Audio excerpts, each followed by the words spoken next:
So external সিএসএসটা আজকে দেখেন।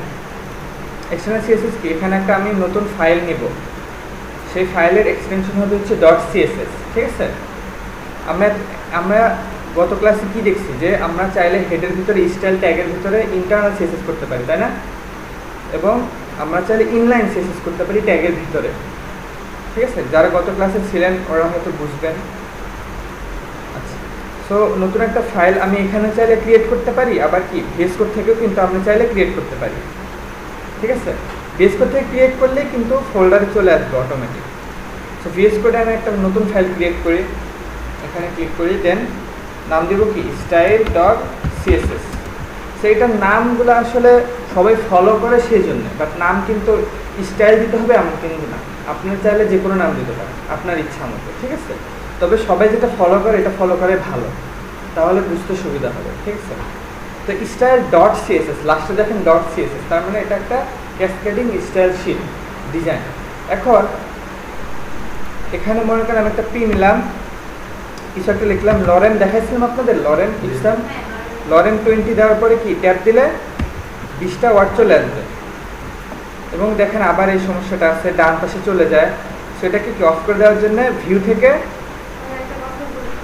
Toggle, জি বলেন।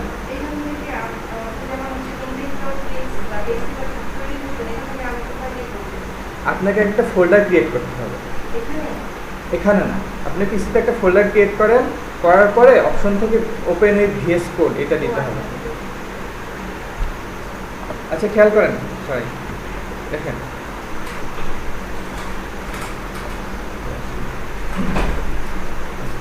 সো দেখেন লেখাগুলো ডান পাশে অনেক দূর চলে গেছে, এরকম যেন না হয় এই জন্য ভিউ থেকে টগল ওয়াল ড্র্যাগ এটা দিয়ে দিবেন, এটা দিয়ে দিলে লেখাগুলো নিচে নিচে চলে আসবে, ওইদিকে আর যাবে না, ঠিক আছে।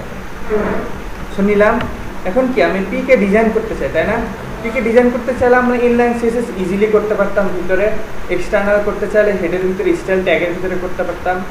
এবং সিলেক্টর নিয়ে আলোচনা করছিলাম, মনে আছে? সিলেক্টর, পি কে কীভাবে সিলেক্ট করব, তারপরে বি এর ভিতরে বি থাকলে কীভাবে সিলেক্ট করব, মনে আছে কি?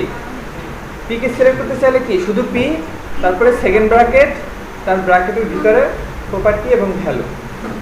আচ্ছা, তো দেখেন স্টাইল ডট সিএসএসেও আপনি যদি আমি পিটাকে ডিজাইন করতে চাই, তাহলে আমি পিকে আগে ধরতে হবে, সিলেক্ট করতে হবে, করার পরে দেন এরকম, ঠিক আছে, দিয়ে ইন্টার দিলে তাহলে আমি এটাকে কিছু একটা করতে পারবো, কালার রেড দিলাম। এবং আপনাদেরকে এটার কথা দেখাচ্ছিলাম না, গো লাইভ, এটাতে গেলে কি আপনাদের কি কষ্ট করে রিফ্রেশ দিতে হবে না ওয়েবসাইট। সো গো লাইভ দিলাম, তারপরে অটোমেটিক ওপেন হয়ে যাবে, ঠিক আছে। তো দেখেন আমি সিএসএস আলাদা ফাইল ক্রিয়েট করছি এবং এখানে পি কে আমি কালার দিছি রেড, কিন্তু কালারটা পায় নাই, ঠিক আছে। হ্যাঁ, লিঙ্কটা দেখাচ্ছি। সো লিঙ্কটা করার জন্য এখানে একটা ট্যাগ আছে লিঙ্ক, এটা একটা সিঙ্গেল ট্যাগ, সিএসএসটাকে লিঙ্ক করাতে হবে, কিন্তু সিএসএসকে আপনি অ্যাঙ্কর ট্যাগের ভিতরে লিঙ্ক করালে হবে না। অ্যাঙ্কর ট্যাগ দেখাচ্ছিলাম না, এ ট্যাগ, এ কিন্তু এর ভিতরে যা লেখা থাকবে এখানে ক্লিক করলে কোথাও একটা যাবে, এটা হচ্ছে লিঙ্কের কাজ। হ্যাঁ, হাইপার লিঙ্ক রেফারেন্স, যেটা আমরা হচ্ছে এ দেখছিলাম, এ ট্যাগ। এটা সিএসএস লিঙ্ক করার জন্য একটা লিঙ্ক নামে একটা নতুন ট্যাগ, এই ট্যাগের ভিতরে আপনাকে এইচরেফ দিতে হবে, সেম লিঙ্ক যেভাবে করতাম সেইভাবে, ঠিক আছে। এটার ভিতরে আমাদের সিএসএসটা কোথায় আছে দেখেন তো, ইন্ডেক্স থেকে সাথে আছে না? তো সাথে থাকলে কি করতে হয়, শুধু না, শুধু না, ঠিক আছে। তো স্টাইল ডট সিএসএস দিলাম, দেখেন তাও কাজ করবে না।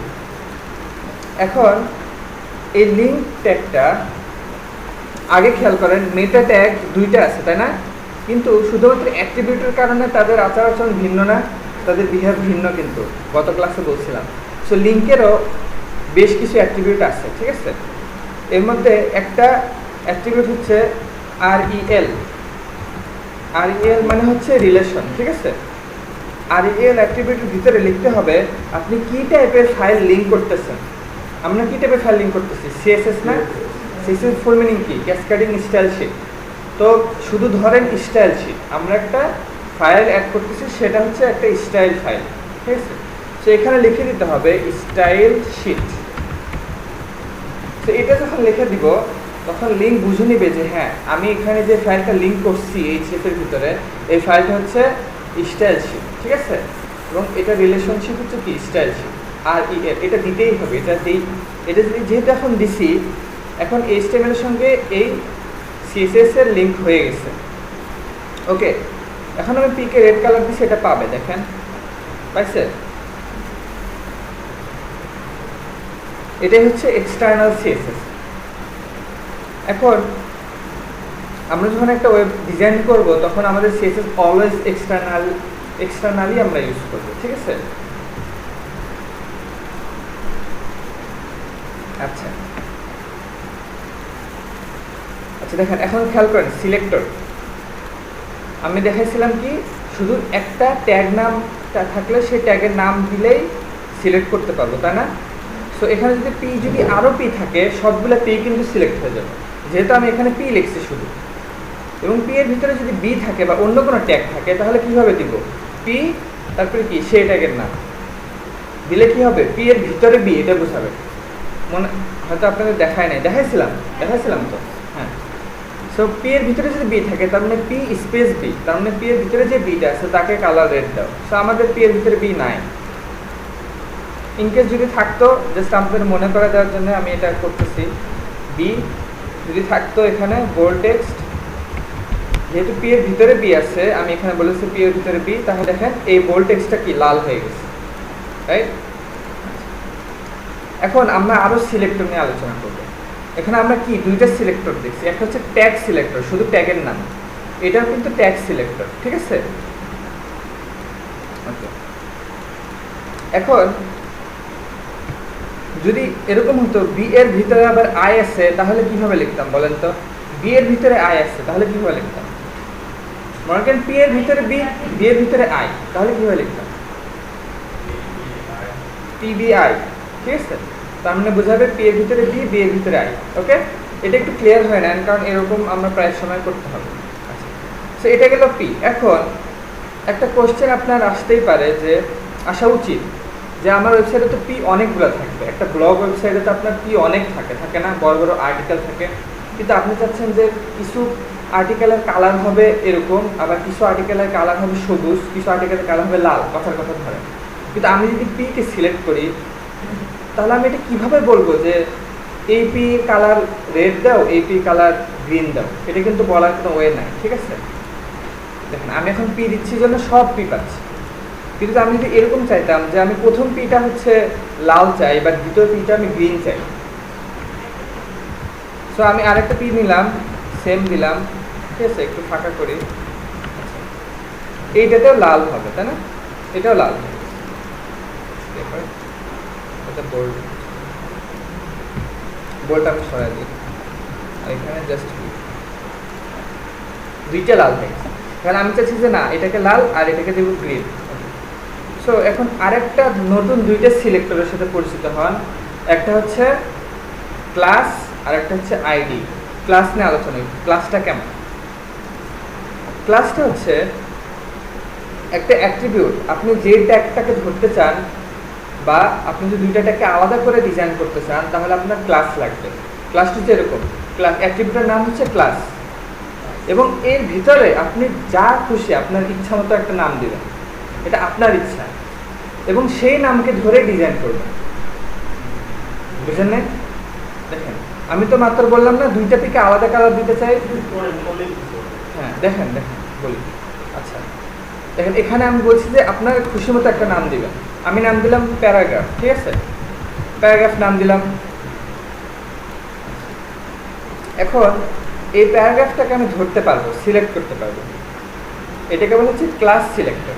এই প্যারাগ্রাফটাকে সিলেক্ট করে আমি এই প্যারাগ্রাফটাকে ডিজাইন দিতে পারবো। দেখেন আমি তাহলে কি করবো, প্যারাগ্রাফ লিখবো, দেখেন অলরেডি লাল হয়ে আছে, মানে আমি একটা ভুল। দেখেন আমি যদি এখানে শুধু প্যারাগ্রাফ লিখি আর এখানে দেখেন পি লিখছি শুধু, এটার মধ্যে কোনো পার্থক্য আছে? খেয়াল করেন কোনো পার্থক্য কিন্তু নাই, লেখা আলাদা ঠিকই, তার মানে এটাও বুঝে নেবে কি এটা একটা ট্যাগ সিলেক্টর, কিন্তু আমাদের প্যারাগ্রাফ নামে কিন্তু কোনো ট্যাগ নাই। ক্লাসকে বোঝানোর জন্য ফার্স্টে আপনাকে একটা ডট দিতে হবে,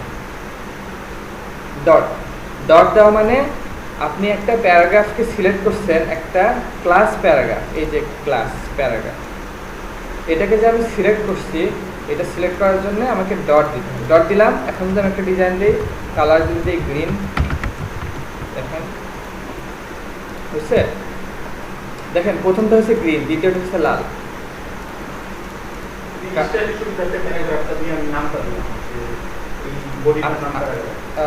আপনার ক্লাস সব সময় লাগবে, ঠিক আছে?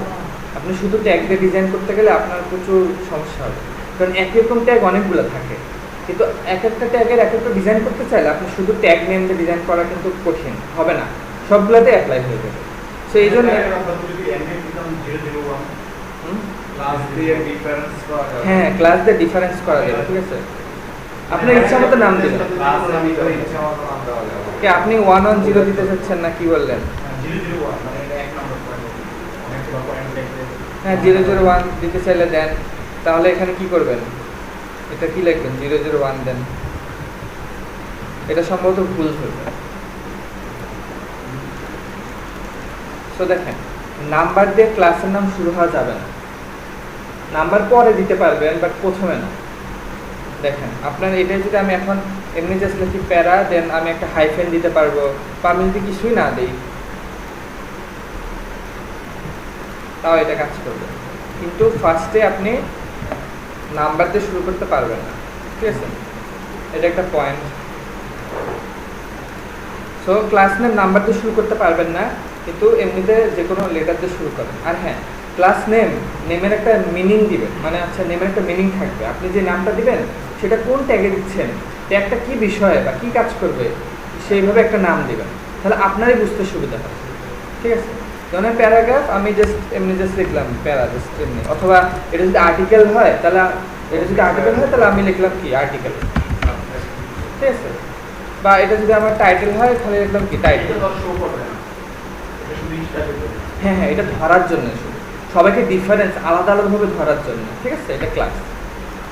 সো দেখেন, এখন আমি এটা কোড কমানোর জন্য আমি যদি চাই যে 5টা প্যারাগ্রাফকে আমি একটা ডিজাইন দিব, তাহলে আমি শুধু পি লিখে সেটা ডিজাইন দিতেই পারি। কিন্তু যদি আমার যদি আরও এক্সট্রা 5টা প্যারাগ্রাফ থাকে, সেখানে যদি আমি আবার অন্য ডিজাইন দিতে চাই, তাহলে 5টা আলাদা ক্লাস লাগবে না। না, দেখেন ক্লাসের একটা জিনিস হচ্ছে আপনার কোড অনেক কমায় দিবে। এই দেখেন, ক্লাসটা আপনি রিপিট করতে পারবেন। দেখেন এটার গ্রিন কালার দিচ্ছে, তাই না? এটা কালার কি ব্যাপার? ও আচ্ছা, নাম চেঞ্জ করছি না, যে টাইটেল দিছিলাম, এটা নাম চেঞ্জ করছি জন্য পাই না। দেখেন গ্রিন কালার পাইছে, তাই না? এখন আচ্ছা, গ্রিন বোঝা যাচ্ছে না, আমি লাল দিই, টমেটো কালার দিই।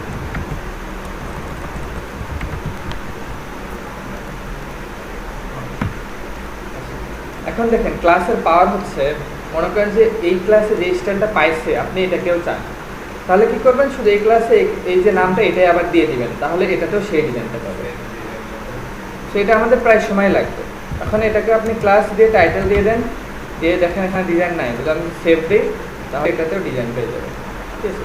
সে একটা ক্লাসকে আপনি যত খুশি রিপিট করতে পারবেন।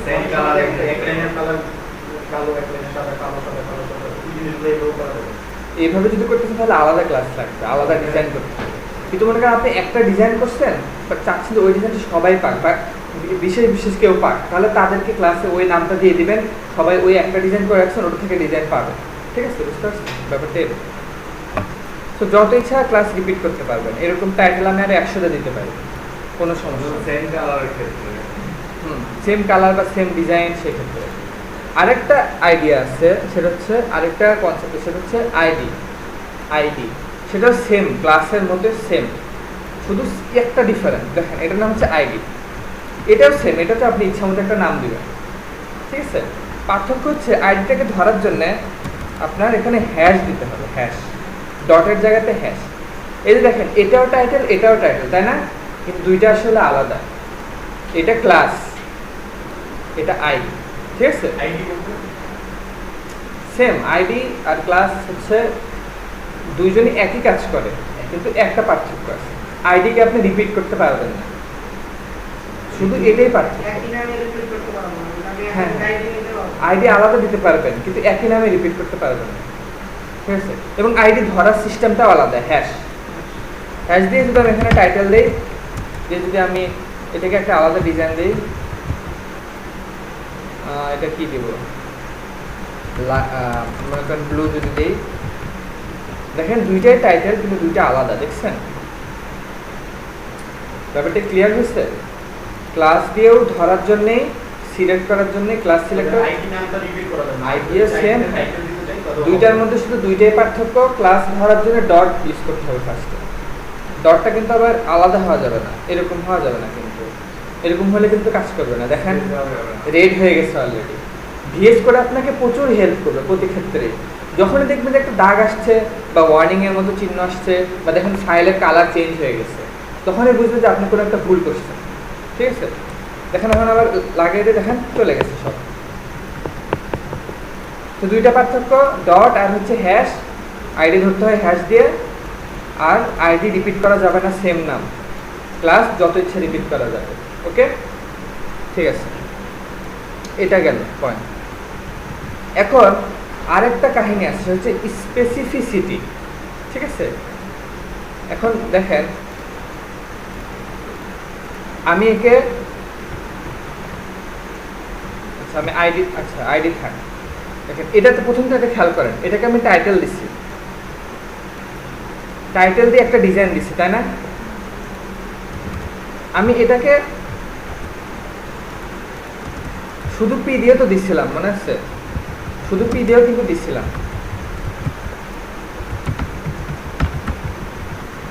দেখেন আমি এই পিকে দুইজনকে দিয়ে ডিজাইন করাইছি, একবার ক্লাসকে দিয়েও করছি, আবার কি শুধু পি দিয়েও করছি, তাই না। শুধু পি দিয়ে তো সব পি পাবে, তাহলে কাকে সে প্রায়োরিটি দিবে, সিএসএস কাকে প্রায়োরিটি দিবে, পরেরটাকে প্রায়োরিটি দিবে নাকি আগেরটাকে প্রায়োরিটি দিবে, নাকি ক্লাসকে প্রায়োরিটি দিবে নাকি ট্যাগ সিলেক্টরকে প্রায়োরিটি দিবে। এটাকে বলে স্পেসিফিসিটি, ঠিক আছে। সো এই কনসেপ্টের নাম হচ্ছে স্পেসিফিসিটি, মানে কে বেশি স্পেসিফিক, ঠিক আছে, কার প্রায়োরিটি কম বেশি, এটার একটা আপনার ফ্যাক্টর। কারণ হচ্ছে আপনি অনেক সময় এরকম করে একজনকে ধরতে হবে আপনাকে, এরকম আবার এরকম আবার এরকম, কারণ একটা ট্যাগের ভিতরে আরেকটা ট্যাগ, তার ভিতরে আরেকটা ট্যাগ, তার ভিতরে আরেকটা ট্যাগ, এরকম অনেক হবে, নেস্টিং হবে।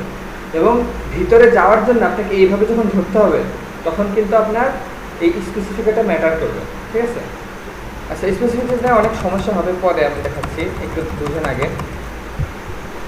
সো দেখেন তো কাকে পায়, মনে রাখেন ক্লাস হচ্ছে টমেটো কালার আর পি হচ্ছে গ্রিন কালার। কাকে পাইছে, টমেটো কালার পাইছে না, প্রথমটা দেখেন, দ্বিতীয়টা বাদ, দ্বিতীয়টা আইডি।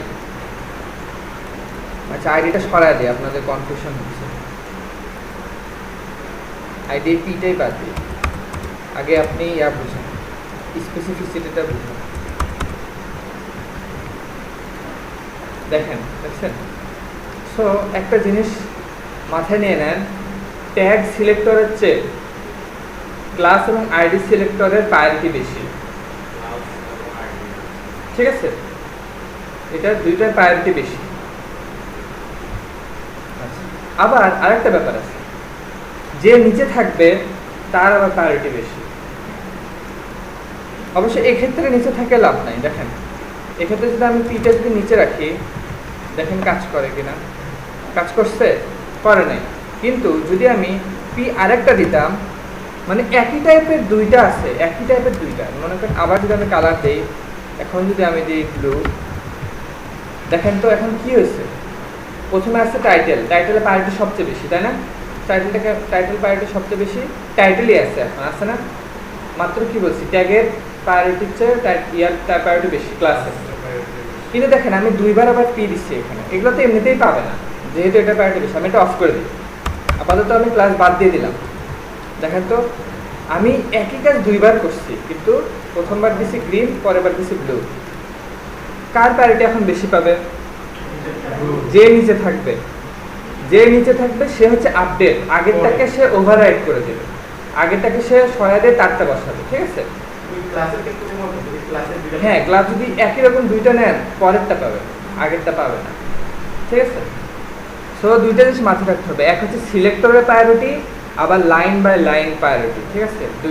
দুইটাই আপনার খেয়াল রাখতে হবে। এটা আপনার ডিজাইন করার সময় ভুল হবে না, কিন্তু যখন একটা বড় ওয়েবসাইট ডিজাইন করবেন, এমনকি আমি নিজে যখন ফার্স্ট এই স্পেসিফিসিটি ব্যাপারটা জানতাম না, আমি এমনি জানতাম যে ক্লাস দিয়ে সিলেক্ট করা যায়, এটা দিয়ে সিলেক্ট করা যায়, ঠিক আছে?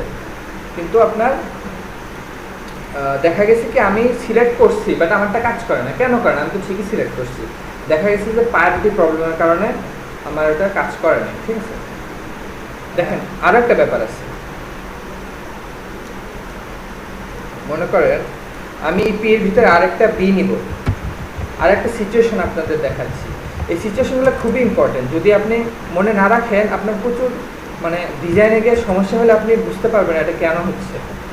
এটা কিন্তু খুবই, আচ্ছা দেখেন খেয়াল করেন, আমি বিটা আবার দিচ্ছি বোল্ড টেক্সট। সো আমি যেহেতু পিকে যেহেতু আমি একটা কালার দিয়ে দিচ্ছি, তাহলে বিও তো একটা পি এর ভিতরে আছে, তাই না? সো এই যে বিও কিন্তু সেম কালারই পাবে, এই দেখেন বোল্ড টেক্সট, তাই না? জাস্ট এটা কি হয়েছে, বোল্ড হয়েছে একটু। এখন দেখেন এই পিটাকে একটা ক্লাস আছে, যদি আমি এমন করি, পরে যদি আমি এমন করি ক্লাস ইফ টাইটেল দেন বি, আপনি এটাও করতে পারবেন সেম, সরি এটা টাইটেল না, দেখেন আগের বারের মতোই পি এর ভিতরে বি থাকলে পি বি দিতাম না, তার মানে কি পি এতে ক্লাস আছে, ক্লাসের ভিতরে বি আছে, সেম কথা, ঠিক আছে? ক্লাসের ভিতরে আমি এভাবে বি লিখতে পারি, তাহলে কি এই বিটা পাবে, এই বিটা পাবে। যদি দেই জাস্ট কালার এটা চেঞ্জ করে দিলাম, সরি গ্রিন না, এটাতে অন্য একটা কালার দিই,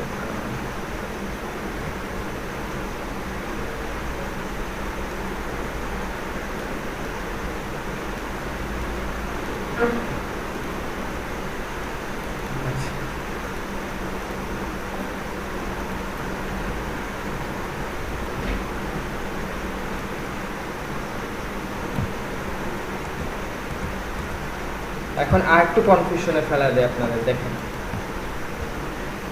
ফার্স্টে পি, পি এর সঙ্গে টাইটেল আছে না, যদি আপনি এই দেখেন এইভাবে সিলেক্ট করা যায়, আমি পি কে ধরলাম, দেন আমি টাইটেলটাও ধরতে চাচ্ছি, দুইটা একসাথে আমি সেটাও করতে পারবো, পি ডট টাইটেল এইভাবে দিতে পারবো, তার ভিতরে বি আছে, তার আমি একটা কালার দিব, কালার দিলাম রেড। আচ্ছা এই জিনিসটা আপনাদের এখন এত ভাবতে হবে না, এটা নিয়ে আমি আলোচনা করবো, গ্রিন দিয়ে দিই। আচ্ছা দেখেন আপনার কি মনে হয় কাকে পাবে? আমি এখানে ক্লাসকে ডাকছি আর এখানে শুধু ক্লাস আছে,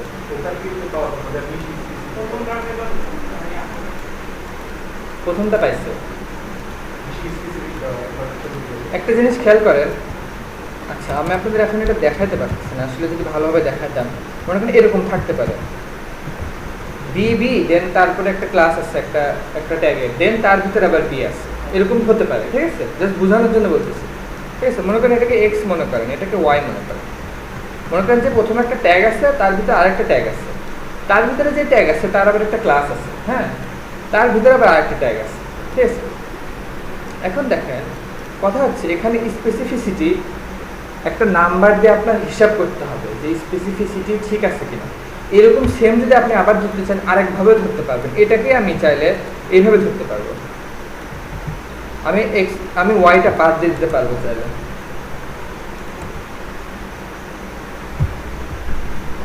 আমি মাঝখানেগুলো বাদ দিয়েও ধরা যায়, ঠিক আছে? আপনি যত আপনি নেস্টিংগুলো যত যাবেন ধরে ধরে যাবেন তত বেশি স্পেসিফিক হবে, আর যদি শর্টকাট ইউজ করেন তাহলে সেটা স্পেসিফিক কম হবে। দেখেন এটা একটা হিসাব করে মনে রাখবেন, আমি হিসাবটা শিখাই দিই। মনে করবেন যে ট্যাগ সিলেক্টরের স্পেসিফিসিটি 1 আর ক্লাসের 10, এইভাবে হিসাব করবেন, তাহলে কি হবে দেখেন তো, কে বেশি প্রায়োরিটি পাবে, উপরে নিচে হওয়া সত্ত্বেও কে বেশি প্রায়োরিটি পাবে। এই দেখেন এখানে 1 1 1 2 2 আর 10 12 দেন 13, তাহলে এর হচ্ছে 13 আর এর কত হচ্ছে দেখেন তো 10 11 12, তাহলে কি প্রায়োরিটি কার বেশি, নাম্বার কার বেশি? এটা। সো তখন এটা প্রায়োরিটি হবে, যদিও এটা উপরে আছে তারপরেও, কিন্তু যদি সেম যদি আবার নিচে দেই তাহলে কিন্তু নিচেরটা পাবে, সেম যদি নিচের তাহলে কিন্তু নিচেরটা পাবে, বুঝছেন? মনে রাখবেন যদি সেম হয় তাহলে নিচেরটা ওভাররাইড করে দেবে উপরেরটা, এমনকি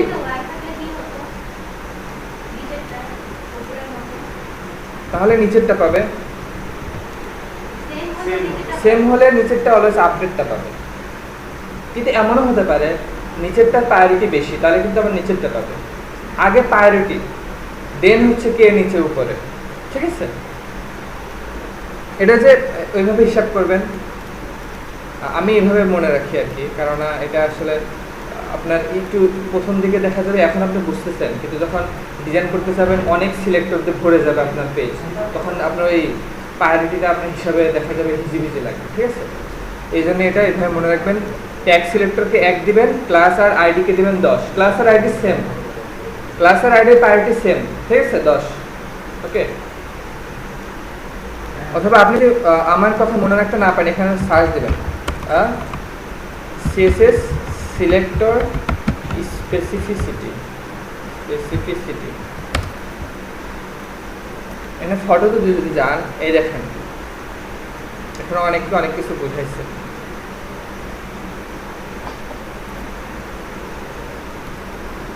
আচ্ছা, আরো একটা বাকি আছে, দেখেন তো স্টাইল অ্যাট্রিবিউট। আমি এটা বাদ দিয়ে দিলাম, এই বি কে গ্রিন দিছি, বি গ্রিন পাচ্ছে তাই না? কিন্তু দেখেন ইনলাইন সিএসএস আমরা শিখছিলাম না, ইনলাইন সিএসএস শিখছিলাম কিনা স্টাইলের ভিতরে।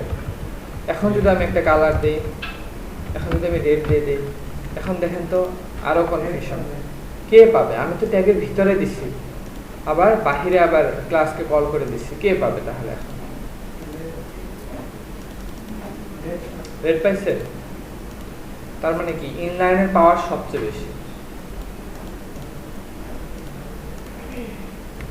ইনলাইন সিএসএস সে ভিতরে আছে তাই তার পাওয়ার বেশি।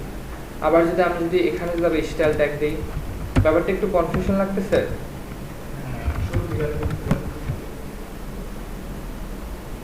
এখানে যদি আমি কালার কি দিব, আচ্ছা ব্লু কে আমি অলরেডি দিচ্ছি, ব্লু দেয় না, সো এখানে আমার বি কে ধরতে হবে, রাইট?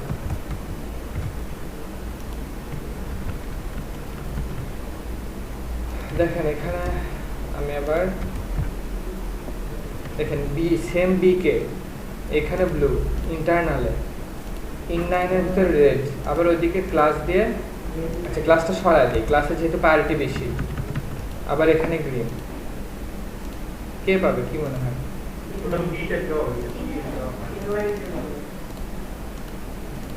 ইনলাইনটাই পাইছে। আচ্ছা ইনলাইন যদি সরাই দিই দেখতে হবে না, তারপরে কার প্রায়োরিটি?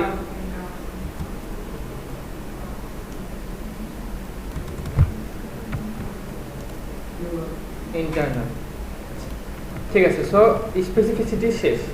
এখন আমি একবার জাস্ট লাস্ট বলি যে স্পেসিফিসিটি আমি কি বুঝলাম। ইনলাইন সিএসএস এর পাওয়ার সবচেয়ে বেশি, দেন ইন্টারনাল, ঠিক আছে? আচ্ছা আরেকটা জিনিস আমি একটু দেখতে চাচ্ছি, এখানে যদি আমি টাইটেল দিতাম তাহলে এখানে কিন্তু টাইটেল দিলে আবার টাইটেলই আগে পাবে। আচ্ছা ওটা দেখানোর দরকার নেই। সো ইনলাইন সিএসএস সবার আগে পাবে, আগে ট্যাগ চিন্তা করেন, ট্যাগ সিলেক্টর জাস্ট ট্যাগের নাম দিয়ে, তাহলে ইনলাইনের প্রায়োরিটি সবচেয়ে বেশি, দেন ইন্টারনাল, দেন এক্সটার্নাল। কিন্তু যখন আমি ক্লাস আইডি অ্যাড করব, ক্লাস আইডির প্রায়োরিটি ট্যাগের উপরে, ঠিক আছে? আর যদি একই রকম সিলেক্টর দুইটা হয় উপরে নিচে, নিচেরটা আগে পাবে, ঠিক আছে? আর একটা সিলেক্টর যত স্পেসিফিক হবে, যত ভাঙানো থাকবে, তত বেশি তার প্রায়োরিটি থাকবে। যদি আমি এরকম 5টা বি যদি দেই, শুধু ট্যাগ 5টা বি, বি এর ভিতরে বি, তার ভিতরে বি, তার ভিতরে বি, এবং তার নিচে যদি আমি 4টা বি দেই তাহলে 5টা বিটা আগে পাবে, ঠিক আছে? কারণ তার নাম্বার কি একটা বাড়বে। ওই যে হিসাব দেখালাম, ট্যাগকে 1 করে ধরবেন এবং ম্যাপ করে দেখবেন যে কার প্রায়োরিটি বেশি, ঠিক আছে? কিন্তু মাঝখানে যদি হঠাৎ একটা ক্লাস বসায় দেই, সব সিলেক্টর হচ্ছে তার প্রায়োরিটি বেশি হবে, ঠিক আছে? আচ্ছা ঠিক আছে, ক্লিয়ার? আচ্ছা ঠিক আছে। আচ্ছা তো আমরা সিলেক্টরের ব্যাপারটা বুঝে গেছি। সিলেক্টরের অনেক ধরনের সিলেক্টর আছে, আমরা শুধু ট্যাগ সিলেক্টর দেখলাম, ক্লাস দেখলাম এবং আইডি দেখলাম, ওকে। এবং এগুলোই আমাদের অলওয়েজ লাগবে, এই তিনটে। এবং আরও বিভিন্ন ধরনের সিলেক্টর আছে, আমরা আস্তে আস্তে যাবো এবং দেখবো, ঠিক আছে। সামনের দিকে গেলে তারপর আমরা আস্তে আস্তে আসবো। সো আমি সব কিছু কেটে দিই। এখন আপনাদের আরও নতুন একটা কনসেপ্ট, সেটা হচ্ছে ইনলাইন এলিমেন্ট আর ব্লক লেভেল এলিমেন্ট বা ব্লক এলিমেন্ট। আচ্ছা, আপনার দেখাই লরেন্ট 2010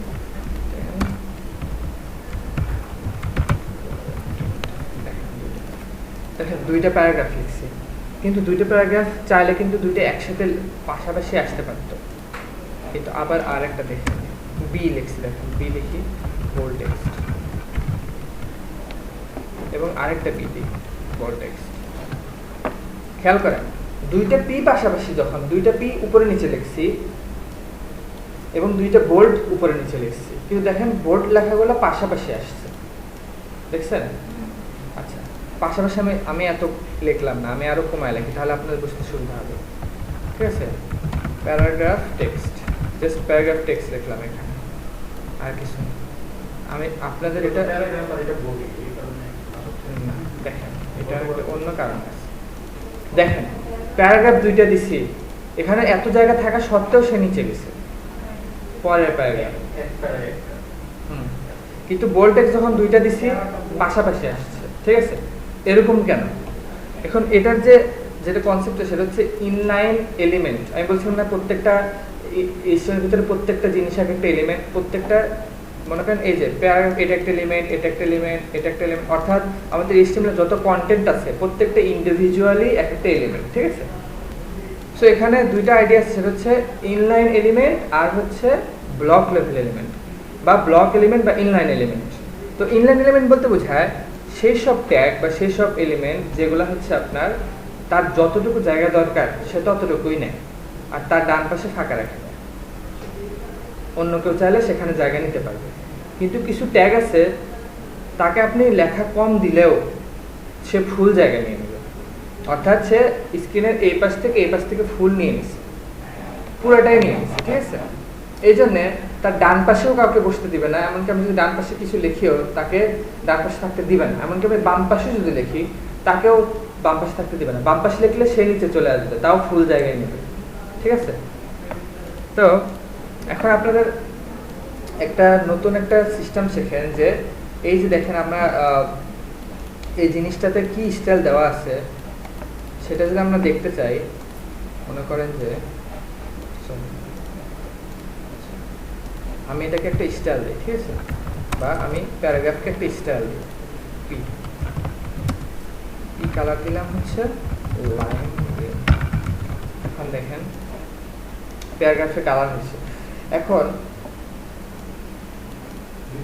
এটাকে যদি আমি দেখতে চাই যে আসলে আমি এটাকে কি স্টাইল দিচ্ছি, কথার কথা ধরেন যে আমি আমার সিএসএস নাই, মানে আমার কাছে সিএসএস ফাইলটা নাই, ঠিক আছে, আমি দেখতে চাচ্ছি যে এখানে কি ডিজাইন করছে।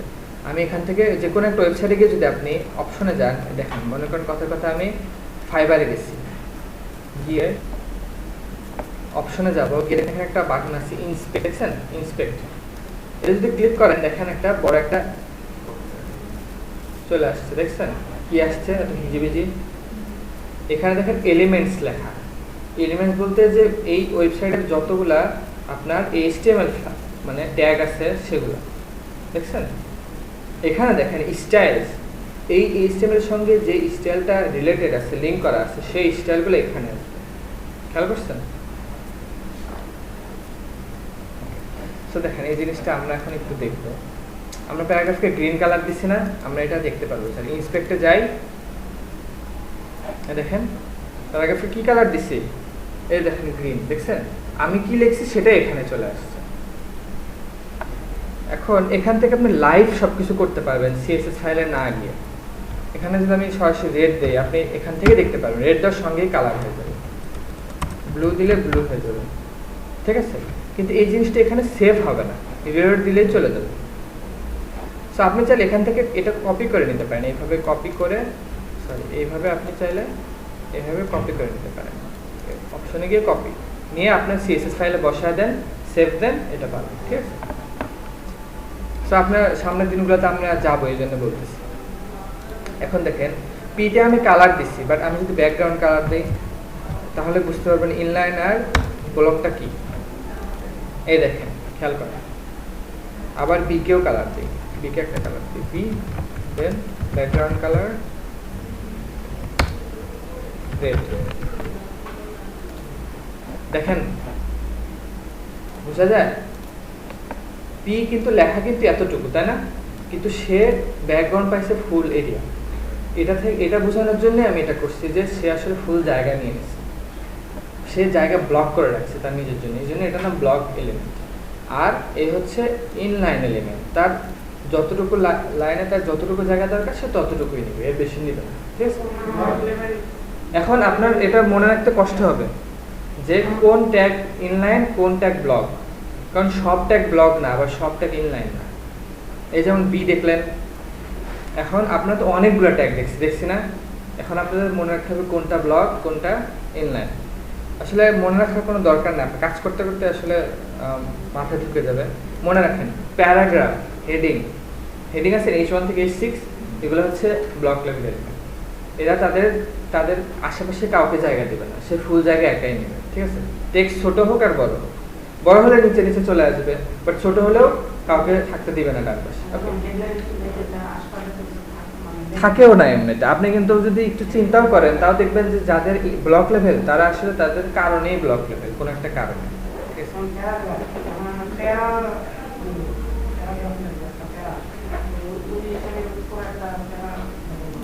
তারপরে ইমেজ আছে না, ইমেজ ট্যাগ কিন্তু ইনলাইন। ইমেজের পাশে আরো ইমেজ আসবে, ইমেজ একই ফুল জায়গা নেবে না। আপনি ইমেজ যদি ছোট হয় তার পাশে আরো আসবে, আসে ফুল জায়গা নিয়ে নেবে। ঠিক আছে, ইমেজ ইনলাইন দেন এরকম অনেক কিছু আছে। আচ্ছা ঠিক আছে, সো ব্লক আর ইনলাইন লেভেল এলিমেন্টটা বুঝলেন। এখন আমরা নতুন দুইটা ট্যাগ দেখবো আজকে, যে ট্যাগটা আমরা আগে দেখি না, এই জন্যই এই ব্লক আর ইনলাইন আমরা না বোঝার কারণে এটা দেখি। সেটা হচ্ছে দেখেন আমরা তো ওয়েবসাইটে অনেক ধরনের বক্স তৈরি হয়, দেখেন অনেক কিছুই তো তৈরি করে। যেমন মনে করেন যে কথার কথা এই যে দেখেন নীল ব্যাকগ্রাউন্ডটা দিছে না, ঠিক আছে, তারপরে ইমেজ দিছে, এখানে লেখা দিছে। ঠিক আছে, আমরা লেখার ট্যাগ দেখছি, ইমেজের ট্যাগ দেখছি, বাটনের ট্যাগ দেখছি, বাটন দেখছি না।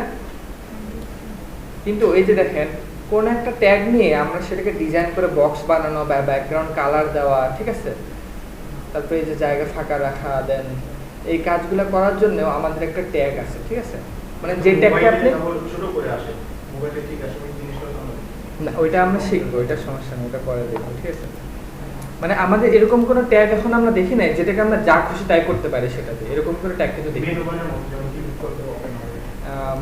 মনে করেন কথাটা আমি একটা মেনুই বানাবো, মেনু বানালে দেখা যায় যে আপনার মেনু কিরকম থাকে। মনে করেন আমি যদি একটা ওয়েবসাইটে যাই, অন্য একটা ওয়েবসাইটে যাই, এই দেখেন তো এটা আছে না সাদা এরিয়াটা, কিন্তু দেখেন লিঙ্কের জন্য আমরা শিখছি, বাটনের জন্য শিখছি, লেখার জন্য আমরা শিখছি, লোগো দেওয়ার জন্য ইমেজ শিখছি, কিন্তু এই যে দিছে ব্যাকগ্রাউন্ডে যে একটা কালার দিছে জাস্ট, এই জিনিসটা যে আমরা বানাতে চাই, যে কোনো কিছু বানাতে চাই আমরা, সেটার জন্য কিন্তু কোনো ট্যাগ দেখি না। সেটার জন্য দুইটা ট্যাগ আছে, একটা হচ্ছে ডিভ আর একটা হচ্ছে স্প্যান।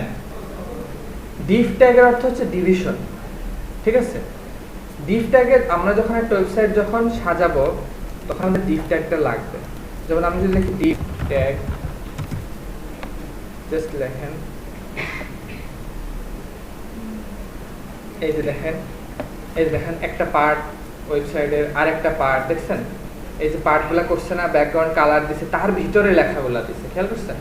এটা কিন্তু ডিভের ভিতরে। ঠিক আছে, আমরা একটা ওয়েবসাইটে যখনই ভাগ করবো, ডানে বামে উপরে নিচে কার পর কে থাকবে, এগুলাকে একটা র্যাপার দিতে হবে। র্যাপার বলতে বুঝেছি, বা কন্টেইনার বলতে পারেন। র্যাপার বলতে যাকে, মানে যে কোনো একটা জিনিসের চারপাশে ঘিরে নেবে, সে কিন্তু র্যাপার। ঠিক আছে, ডিভ ট্যাগটা অলওয়েজ লাগে, মানে ডিভ ট্যাগটা হচ্ছে আপনার একটা ওয়েবসাইটে সবচেয়ে বেশি ইউজ হয় যে ট্যাগ হচ্ছে ডিভ ট্যাগ।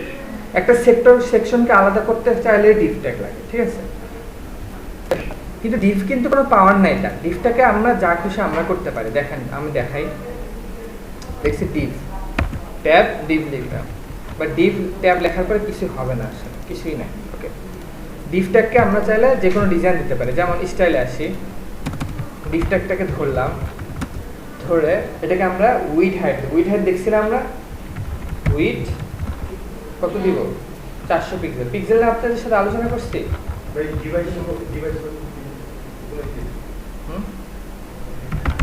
আমরা রেসপন্সিবল পরে যাব। হাইট দিয়ে দিলাম 400 পিক্সেল। পিক্সেলটা নিয়ে আলোচনা করছিলাম, বলছিলাম পিক্সেলটা নিয়ে। আচ্ছা আচ্ছা আচ্ছা আচ্ছা, তাহলে পিক্সেল নিয়ে আগে আলোচনা করা দরকার। আচ্ছা ঠিক আছে, তাহলে আমি পিক্সেল নিয়ে একটু কথা বলি, দেন আমরা এটা দ্বারা ব্যাক করতেছি, ঠিক আছে? সো পিক্সেলটা হচ্ছে আপনার ডিসপ্লে অথবা ইমেজের একক। একক বলতে তো আমরা বুঝি, যেমন কেজি মাপলে আমরা কেজি একক হিসেবে ধরি, তো 10 কেজি হলে কতটুকু আমরা একটা আন্দাজ করতেই পারি, তাই না? কতটুকু, মানে এটা কোনো ভালো উদাহরণ না, বাট তারপর জাস্ট বোঝার জন্য বলতেছি। পিক্সেল হচ্ছে আপনার এই যে আমরা ডিসপ্লেটা দেখতেছি আমাদের, বা কথা করে ধরুন কোনো একটা ফটো যদি আপনি দেখেন, জাস্ট ইমেজ যদি আপনি দেখেন, আপনি কি খেয়াল করছেন কখনো যে ইমেজ যত জুম করবেন তত ইমেজ ফেটে যাবে, দেন ইমেজের কোয়ালিটি নষ্ট হয়ে যাবে? এটা কখনো দেখছেন? এটা কেন হয়? ইমেজ তো ইমেজ, তাহলে জুম করলে নষ্ট কেন হয়? হ্যাঁ, দেখেন একটা ইমেজ যখন আপনি দেখেন, সেই ইমেজটা আসলে কিন্তু ফুল একটা, মানে এটা আসলে অনেক ভাগ ভাগ করা আছে আসলে এখানে, বুঝতে পারছেন? মানে অনেক ছোট ছোট কোণা আছে, যেমন অনেক কোণা মিলে, মানে অনেকগুলা কোণা মিলে যখন একটা বড় কিছু হয়, ব্যাপারটা সেরকম আর কি। মানে এখানে অনেক ছোট ছোট ছোট ছোট 4 কোণা আছে, দেখেন এই যে আমি 3D-তে ইয়াতে ভালো করে বুঝাই। না না, সেটা না, সেটা না, সেটা না, এটা অন্য জিনিস। আমি যদি একটু বুঝাই আপনাকে, মনে করেন কথার কথা ধরেন এটা একটা ইমেজ, ঠিক আছে? ধরেন এটা একটা ইমেজ। এই ইমেজটা আসলে আপনি চোখে যা দেখতেছেন সেরকম না, সে আসলে পিস পিস আকারে সে একটা গঠিত একটা ইমেজ। দেখেন সে আসলে এরকম, সরি শেপ, এখান থেকে আমরা টুডি শেপ, সে আসলে এরকম 4 কোণা, দেন আবার সরি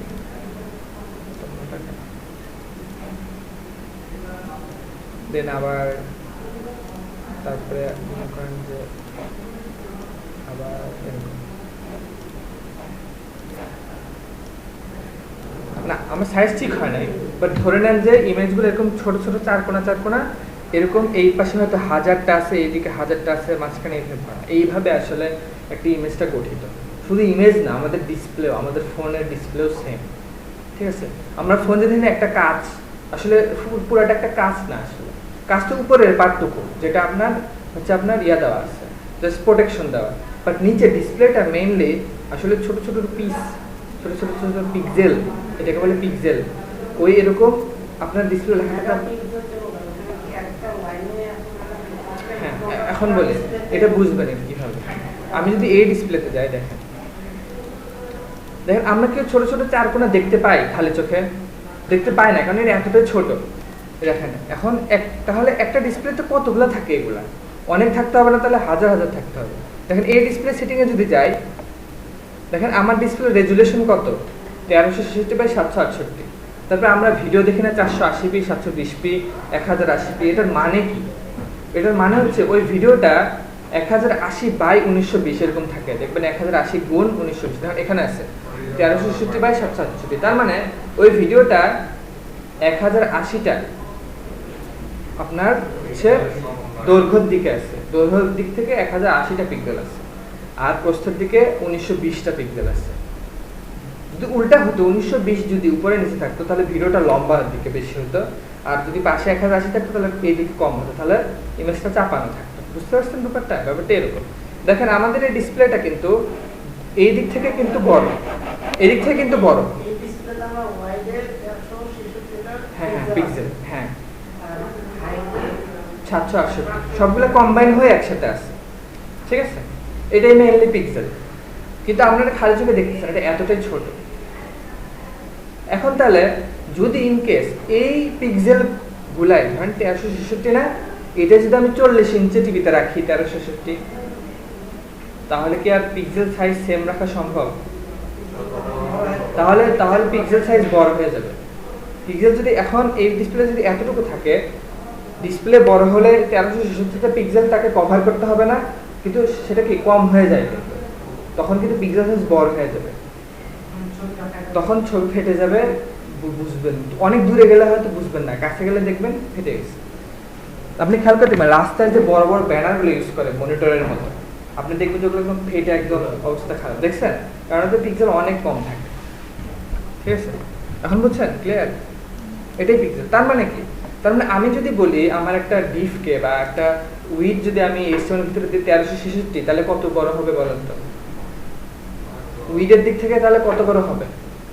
যদি আমি 1366 পিক্সেল দেই তাহলে উইথের দিক থেকে সে ফুল এই উইথটা পাবে না? এটাই মেইনলি পিক্সেল। আমি 1 পিক্সেল বললে এই ডিসপ্লের 1 পিক্সেল সে পাবে। দেখেন, তাহলে দেখেন 1366 কে ভাগ করেন, ভাগ করলে কত হয়? আপনাদের জাস্ট বোঝানোর জন্য দেখাচ্ছি। দেন ক্যালকুলেটর নেন, এই দেখেন আমি যদি দেখেন আমরা যদি 1366 কে ভাগ করি ভাগ 2 তাহলে কত হয়? 683। এখন আমি যদি ডিভের উইথ যদি 683 দেই 83, তাহলে কি হবে? তাহলে স্ক্রিনের অর্ধেক হবে না সাইজটা? আমাদের ফুল স্ক্রিন কত বড়? 1366 পিক্সেলের না মোট? হাইটটা আমি 400 দিলাম, আমাদের স্ক্রিনের মোট 400 পিক্সেল সে পাবে। তাহলে কি হবে দেখেন। আচ্ছা, এখন দেখা যাচ্ছে না, ডিফটা কিন্তু আছে এখানে। এটাকে কি ব্যাকগ্রাউন্ড কালার দিতে হবে, সে এখন সাদা হয়ে আছে, দেখা যাচ্ছে। সো ব্যাকগ্রাউন্ড কালার মনে করেন ব্লু দিয়ে দিলাম, আসছে? আচ্ছা ওয়েট, এরপর একটা ভুল হয়েছে। Width height 400 pixel, width 660 pixel.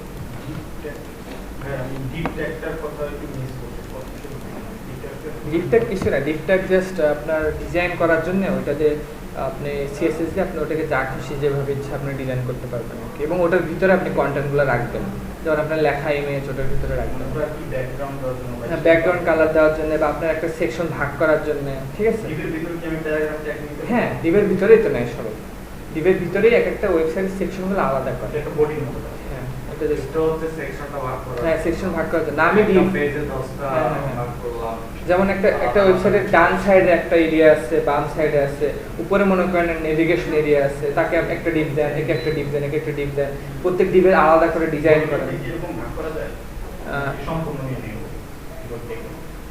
না, বডিকে কিছু করা যায় না। ঠিক আছে,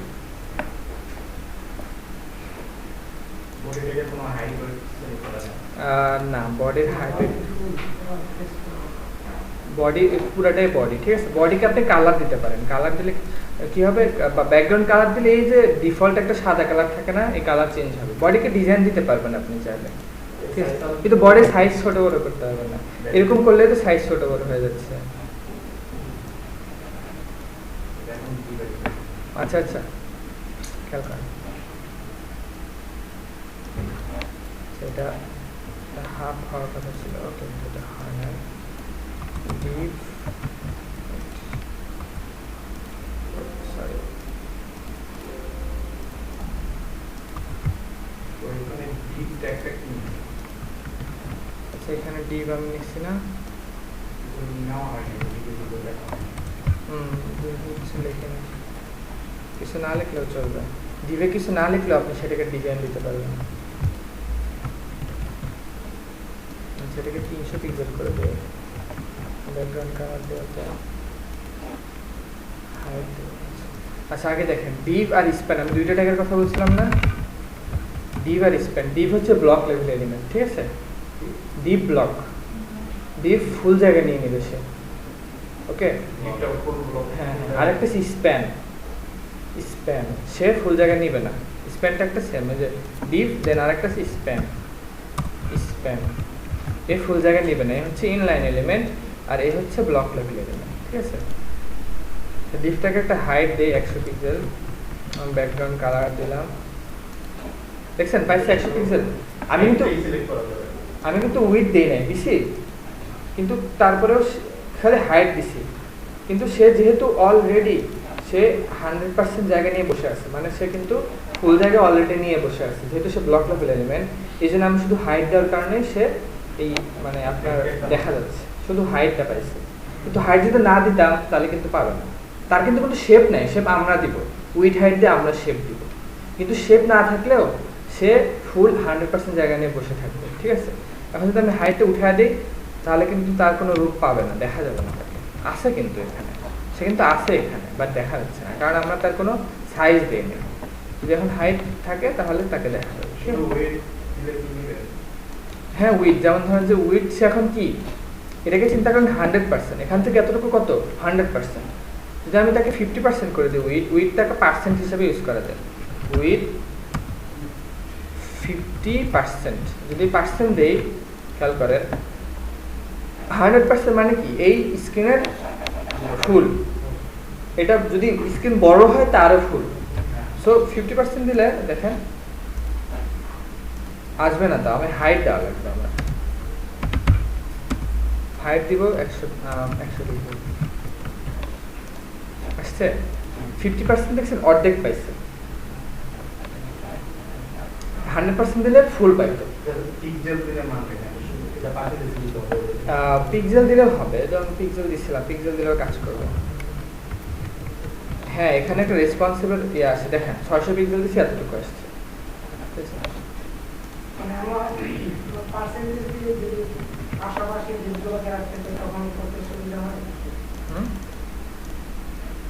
পাশাপাশি দুইটা রাখতে চান? দেখেন পাশাপাশি যদি আমি আপনার কথা মতো যদি দেই, দুইটা দিলাম, দুইটা তাও নিচে চলে আসে, ডিপ তার পাশে জায়গায় দিবে না। আমি তার উইথ 50% করে দিয়েছি, তাও তাকে থাকতে দেয় না, ঠিক আছে। ব্লক তো ব্লকই, ও ডানে বামে কাউকে আনতে দিবে না। কিন্তু যে আপনি বললেন আমি তো পাশে তো আনার দরকার, আমার দরকার না, আমি তো ডানে বামে আনে তো ওয়েবসাইটটা সাজাবো, তাই না? সেটার জন্য ওয়ে আছে, ঠিক আছে, সেটার জন্য আলাদা সিএসএস আছে। শুধু দেখেন ডিপ আর স্প্যান যদি আমি দেখেন, স্প্যান দেখেন একটা স্প্যান যদি আমি, আচ্ছা এটা কি বুঝতে পারছেন যে দুইটা ডিপ রাখার পর এরকম হয়েছে কেন? দুইটার কালার একই, এই জন্য এরকম হয়েছে, বুঝতে পারছেন?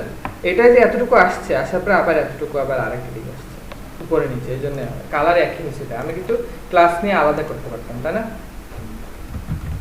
ক্লাস D1 দেখেন, যদি একটু বুঝতে সমস্যা হয় তবে কি আরেকটা ক্লাসকে আলাদা দিব না, দুইটা যেহেতু আলাদা ডিজাইন করব।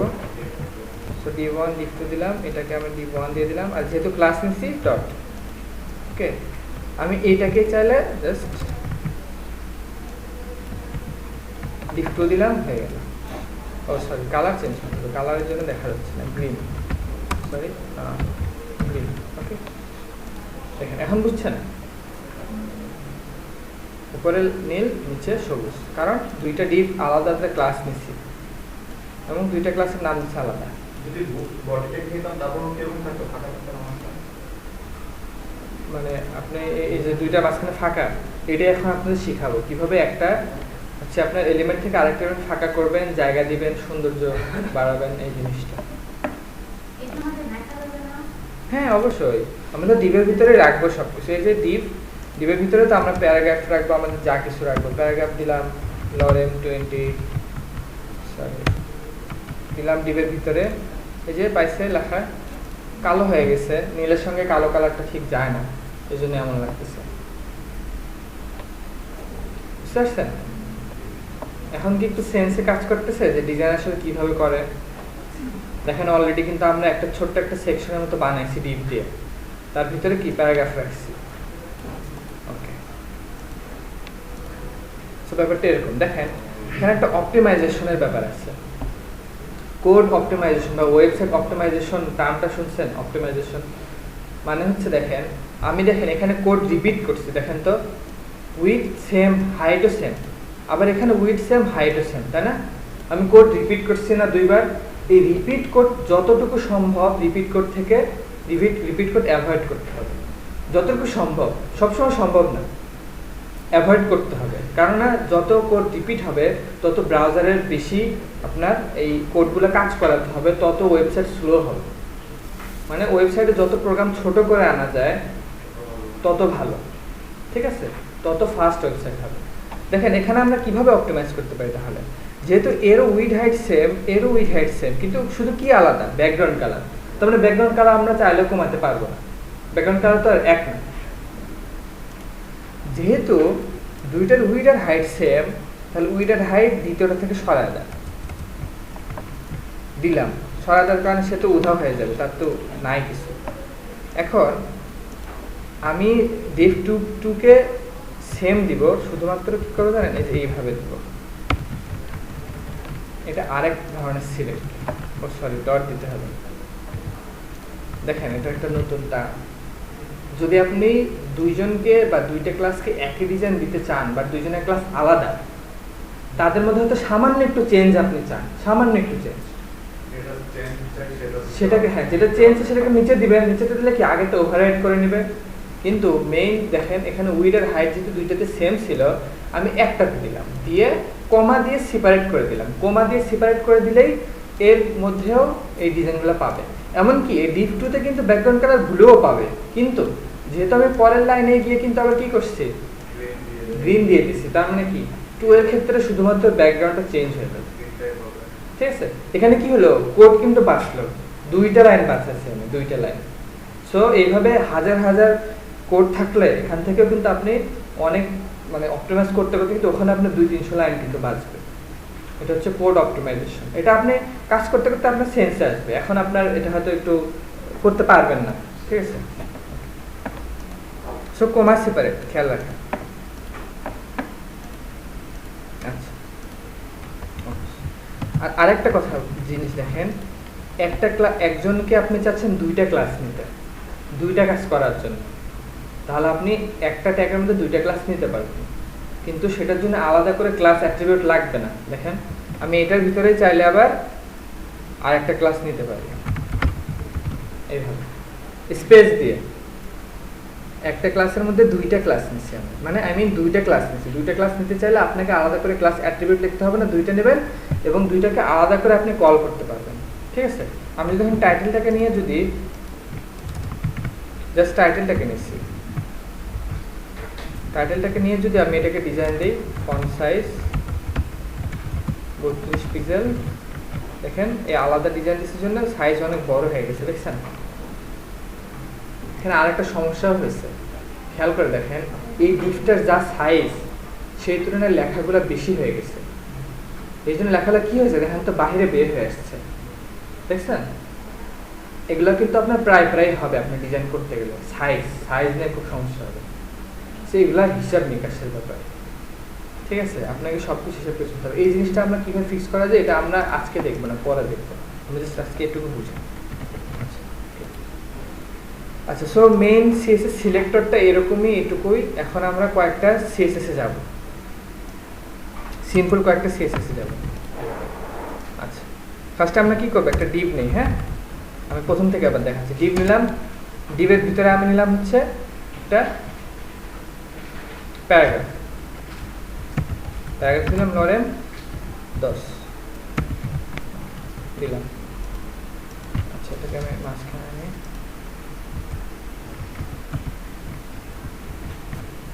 নরেন 5 দিবে একটা ক্লাস দিব, ঠিক আছে। আমি ডিজাইন করতেছি এখন, খেয়াল করেন আমি কীভাবে ডিজাইন করবো। একটা বক্স করব, তার ভিতরে লেখাটা থাকবে। সো নাম দিলাম বক্স, ক্লাসের নাম দিলাম বক্স, ভিতরে পি আছে। সেই বক্সটাকে ধরবো, কি করব, ডট বক্স। ব্যাকগ্রাউন্ড কালার দিব ফার্স্টে, না ফার্স্ট আগে উইথেই সমস্যা নেই, এটা কোনো ফ্যাক না যে আগে উইথ দেবেন না পরে উইথ দেবেন।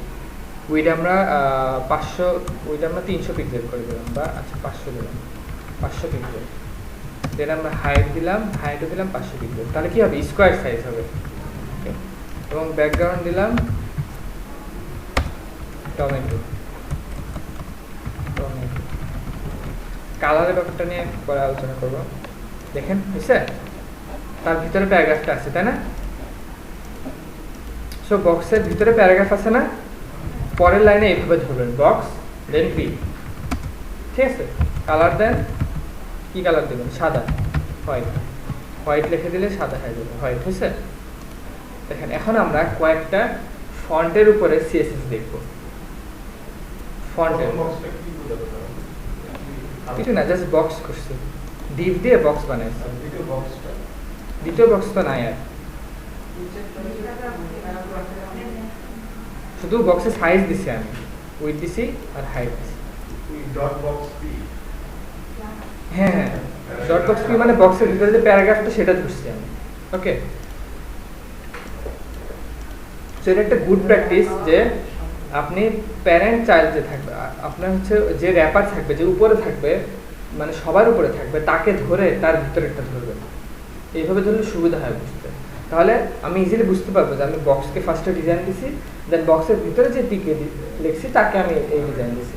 কিন্তু পি কিন্তু আরও থাকতে পারে, বক্সের বদলে অন্য কিছু থাকতে পারে, যেমন টাইটেল পি এরকম থাকতে পারে। সে তখন কি লিখবে? Title P. তখন আমি ডিজাইন সিএসএস দেখেই বুঝে যাবো যে হ্যাঁ এটা হচ্ছে টাইটেলের ভিতরে যে পি আছে সেটাকে ডিজাইন করছে। এটা শুধুমাত্র গুড প্র্যাকটিস। আমি চাইলে শুধু পি লিখতেই পারতাম, হ্যাঁ শুধু পি লিখতেই পারতাম, বা পি দেখে একটা ক্লাস দেখতে পারতাম। যদি আপনার ক্লাস আলাদা দরকার না পড়ে, আলাদা ক্লাস দরকার না পড়ে, তাহলে আপনার আলাদা ক্লাস নেওয়ার দরকার নেই।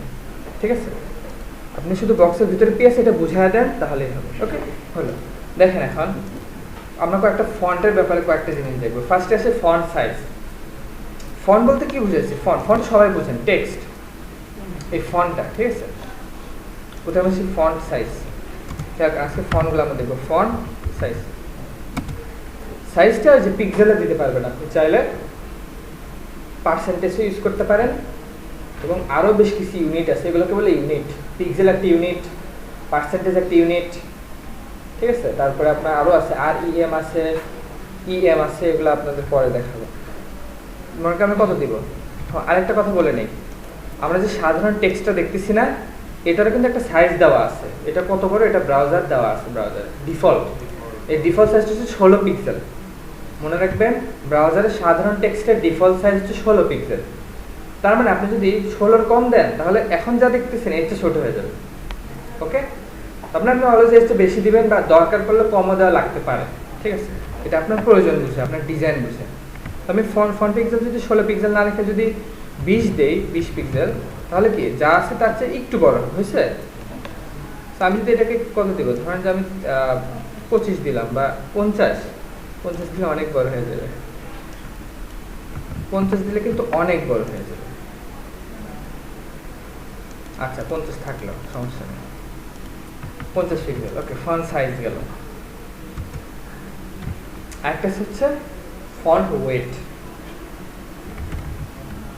ওয়েট বলতে ওজনের যে ওয়েটটা, সেই ওয়েট, WEIGHT। দেখেন ওয়েটে যাওয়ার সঙ্গে আমাকে অনেকগুলো এগুলো লেখার সুযোগ দিচ্ছে। ওয়েটটা কি জানেন? আমরা দেখছিলাম না বোল্ড দিছিলাম না আমাদের ফন্টকে বি ট্যাগ দিয়ে, এটি সিএসএস দিয়ে করা যায়, এবং এটাকে বলে ফন্ট ওয়েট। ফন্ট যত বোল্ড এবং যত লাইট, এটাকে বলে লাইট আর বোল্ড, মানে লাইট আর বোল্ড। এবং এটা হচ্ছে মনে রাখেন 100 থেকে 900 পর্যন্ত একটা নাম্বার আছে। অর্থাৎ আমি যদি 100 লিখি তাহলে ফন্ট অনেক চিকন হবে, চিকন যা আছে তার চেয়েও চিকন। আর যদি আমি 900 দিই তাহলে অনেক বোল্ড হয়ে, বোল্ডের চেয়েও বোল্ড হয়ে যাবে। ঠিক আছে, দেখেন আমি যদি 100 দিই, হ্যাঁ বোল্ডের পরিমাণটা কন্ট্রোল করব, বা কত চিকন হবে না মোটা হবে একটা। দেখেন আমি যদি দেখেন বোল্ড লিখছি, আমি দেখেন বোল্ড লিখছি, মানে সেভ দেয় না, দেখেন এরকম আছে বোল্ড। খেয়াল করেন, বোল্ড দিছি, দেখছেন হয়েছে?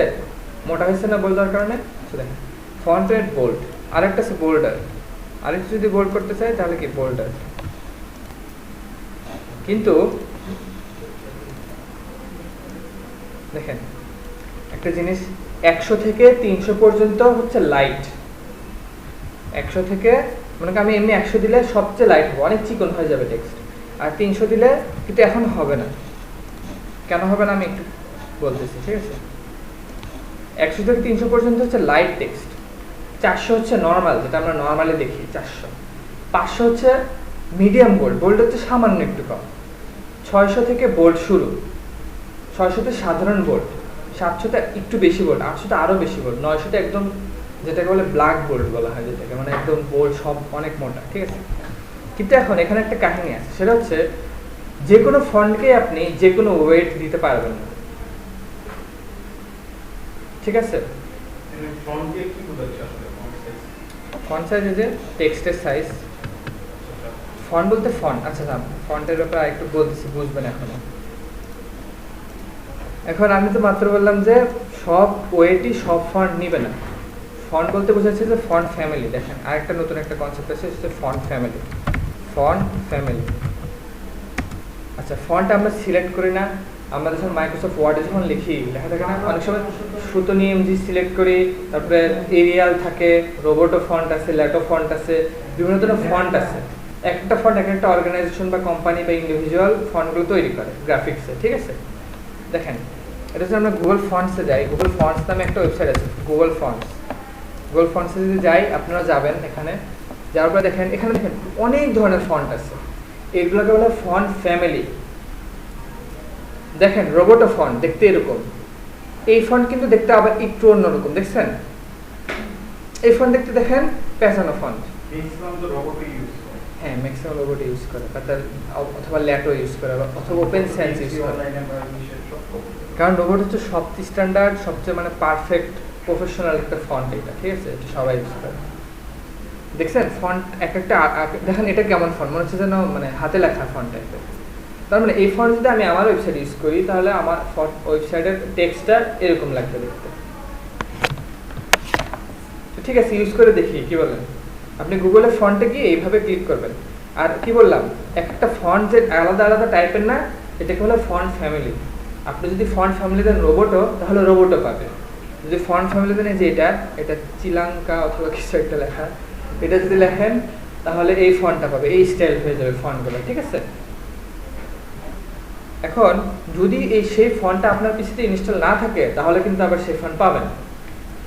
দেখেন আমি যদি এখানে এই যে আমি লিখছি ফন্ট ফ্যামিলি, এখানে রোবোটো আমার পিসিতে যদি না থাকে, আমি লিখে দিতে পারি রোবোটো, লিখে দিলে এই ফন্টটা আমার পিসিতে পাবে না, নাই।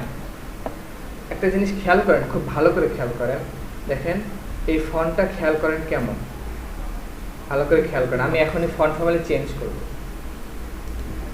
আমি যদি এখনই যদি দিয়ে দিই স্যান্স সেরিফ, একটা ফন্ট এটি পিসিতে অলওয়েজ থাকে, দেখেন চেঞ্জ হয়েছে, লুক চেঞ্জ হয়ে গেছে না,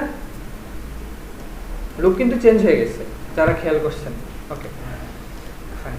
সো দেখেন আমরা চাইলে বিভিন্ন ফন্ট ইউজ করতে, যেমন আমি এটা নিয়ে আসি, ক্লিক করবেন, হ্যাঁ ইনস্টল করতে পারেন, পিসিতে ইনস্টল করতে পারেন, বাট আমরা সেটাতে অনেক পরে ক্লাসের ব্যাপার সেটা, ঠিক আছে। আমরা এখন গুগল থেকে নিয়ে ইউজ করব। সেটা কি করতে হবে, ভিতরে যাবেন, যাওয়ার পরে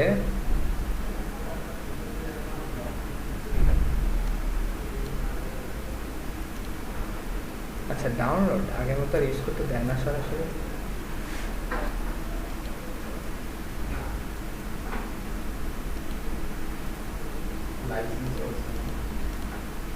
ও হ্যাঁ বুঝতে পারছি। দেখেন কি করবেন, ফার্স্টে গুগল ফন্টে যাবেন, যাওয়ার পরে আপনার যেই ফন্ট পছন্দ সেটা নেবেন, মনে করেন আমি এটা নিলাম, নেওয়ার পরে আপনাকে একটা সিএসএস ফাইল দিবে তারা, সেই সিএসএস ফাইলের ভিতরে আপনার ফন্ট স্টাইলগুলো থাকবে, ঠিক আছে। সো ফন্টের জন্য আপনি এখান থেকে স্টাইল সিলেক্ট করতে পারবেন, এবং ওই যে আমি যে বললাম যে একটা ফন্ট সবগুলো ওয়েট পায় না, কোনো কোনো ফন্ট 300 ওয়েটটা পায়, কোনো কোনো ফন্ট বোল্ড হয়, কোনো কোনো ফন্ট শুধু লাইট হয়, ঠিক আছে। সো এটা ডিপেন্ড করে ফন্ট ফ্যামিলির উপরে। যদি কথার কথা এই ফন্ট যারা ডিজাইন করছে, ওরা যদি এই ফন্টের বোল্ড ডিজাইনটা না করে, বোল্ড কিন্তু এমনি এমনি হয় না, বোল্ড আসলে ওই ফন্টের ডিজাইন করা থাকে। যদি এই ফন্টে যদি কেউ বোল্ড না করে যারা বানাইছে, তাহলে ওই ফন্টে বোল্ড যতই লেখেন বোল্ড হবে না সেই ফন্ট, ঠিক আছে। যদি এই ফন্টের লাইট যদি কেউ না বানায়, তাহলে আপনি যতই 300 দেন আর 200 দেন বা লাইট যদি লেখেন পাবেন, ব্যাপারটা এরকম, ঠিক আছে। তো দেখেন আমি একটা ফন্ট সিলেক্ট করি, দেখেন সিলেক্ট দিস স্টাইল, দেখেন এখানে কি লেখা, রেগুলার 400। আমি বলছিলাম 400 মানে নর্মাল, এটা হচ্ছে রেগুলার 400। এখানে সিলেক্ট করেন, সিলেক্ট হয়ে গেছে, এই যে এখানে লাল হয়ে গেছে, সিলেক্ট হয়েছে, এখানে ক্লিক করেন, দেখেন এখান থেকে রেগুলার 400টা পাইছে শুধুমাত্র। এখানে এমবেডে যান, এমবেডে গিয়ে দেখেন এখানে একটা সিএসএস লিঙ্ক দিছে, দেখেন তো সিএসএস লিঙ্কটা আমি কি করব, কপি করব। না হয় পরে লিংক করে দিলেও তো হবে না।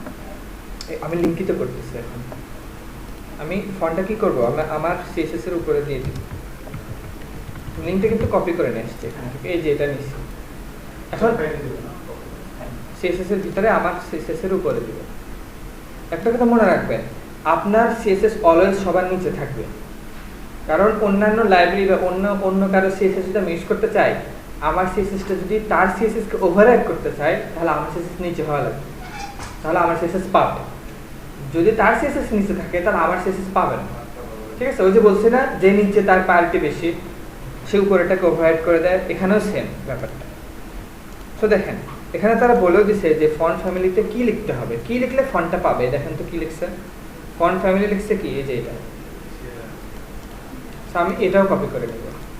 এটা যদি আমি আমার এখানে ফন্ট ফ্যামিলি দেই, এখানে ফন্ট ফ্যামিলি আমি সেন্স সেরিফ দিয়েছিলাম, যদি দেই, এখন কি হবে, প্রথমে গুগল থেকে ফন্টটা নিয়ে আসবে, আর এই ফন্টটা এই যে ফ্যামিলি নাম দিচ্ছি এটা। এখন দেখেন আমার লেখা চেঞ্জ হয়ে যাবে, বুঝছে? চেঞ্জ হয়ে গেছে। সো আমি ফন্ট ফ্যামিলি আলাদা একটা ফন্ট ফ্যামিলি ইউজ করতেছি। তো ফন্ট ফ্যামিলি নিয়ে আরও অনেক আলোচনা আছে, ফন্ট ফ্যামিলির ভিতরে আরও অনেক বিষয় আছে। বেরেটটা ওই যে উপর থেকে, এখান থেকে যে এখানে আসবে না কেন, আগে আপনাকে এখান থেকে সিলেক্ট করতে হবে, সিলেক্ট স্টাইল করতে হবে। একটা জিনিস খেয়াল করেন, এই ফন্টের একটাই ডিজাইন আছে, এই যে দেখেন রেগুলার 400। তার মানে কি এই ফন্টে আপনি বোল্ড দিলেও বোল্ড পাবে না। দেখেন আমি বোল্ড দিই, বোল্ড সম্ভবত পাবে না। আমি এখানে ফন্ট ওয়েট দেবো বোল্ড। এখন দেখি কি ডিজাইন আছে, এরকম আছে, যে বোল্ড দিই, বোল্ড কি পাবে, দেখি বোল্ড পাই কিনা। হ্যাঁ বোল্ড পাইছে, এটার বোল্ড পাইছে। সিএসএস নেবেন, সিলেক্ট দিস স্টাইল ক্লিক করে এখানে ক্লিক করবেন। এখান থেকে চাইলে ডাউনলোডও করা যাবে পিসিসি ইনস্টল দেওয়ার জন্য, বাট সেটা অন্য একটা টপিক, এটা অনেক কিছু আছে আসলে ভিতরে, এই জন্য এটা নিয়ে আলোচনা করতেছি না। ওকে ঠিক আছে, এটা হচ্ছে ফন্ট। আচ্ছা দেখেন ফন্ট ফ্যামিলি এই পর্যন্তই, মানে এই পর্যন্ত না, আরও আছে, বাট আমি আপাতত এই পর্যন্ত রাখতেছি। অর্থাৎ আমি গুগল ফন্ট থেকে নিয়ে ফন্ট আমি আমাদের ওয়েবসাইট ইউজ করতে পারি এইভাবে, ঠিক আছে? কিন্তু আমরা অফলাইনে কিভাবে করব সেটা আমরা পরে দেখবো, অন্য ক্লাসে দেখবো, সেটা নিয়ে একটু বিস্তারিত আলোচনা আছে। আচ্ছা কি দেখলাম, font size, font weight, font family. Okay, এখন আমরা আরেকটু দেখবো টেক্সটের ব্যাপারে। টেক্সট অথবা ফার্স্টে দেখবো কালার। কালার তো আমরা অলরেডি চিনি, তাই না? শুধু কালার মানে কি, টেক্সট কালার।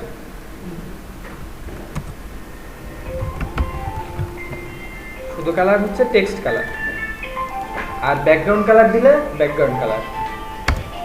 আর এই যে text alignment, text align centre, text align দিলাম সেন্টার, যদি সেন্টার দিই তাহলে দেখেন টেক্সট মাঝখানে চলে আসবে।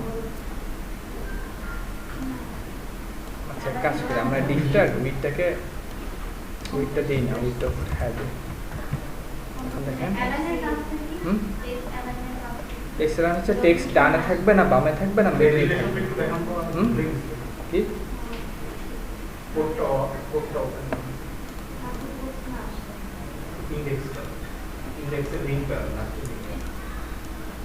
লিঙ্ক ওখানে দেওয়া আছে, কপি করে শুধু আমাদের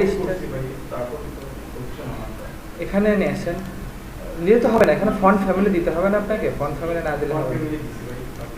সিলেক্ট করছিলেন, পিটা ভালো করে সিলেক্ট হয়েছে, সিলেক্ট না হলে কিন্তু হবে না। হ্যাঁ আমি ডট ডিপ দিয়েছি, ডট ডিপ আমি ডিপের মধ্যে রাখছি একটা প্যারাগ্রাফ দিয়েছি, ওটা দিয়ে স্টার্ট করতে। ডট ডিপ দিলে ডট ডিপ দিছেন, ডট তো ক্লাসিক, তারপরে ক্লাস নেন নাই,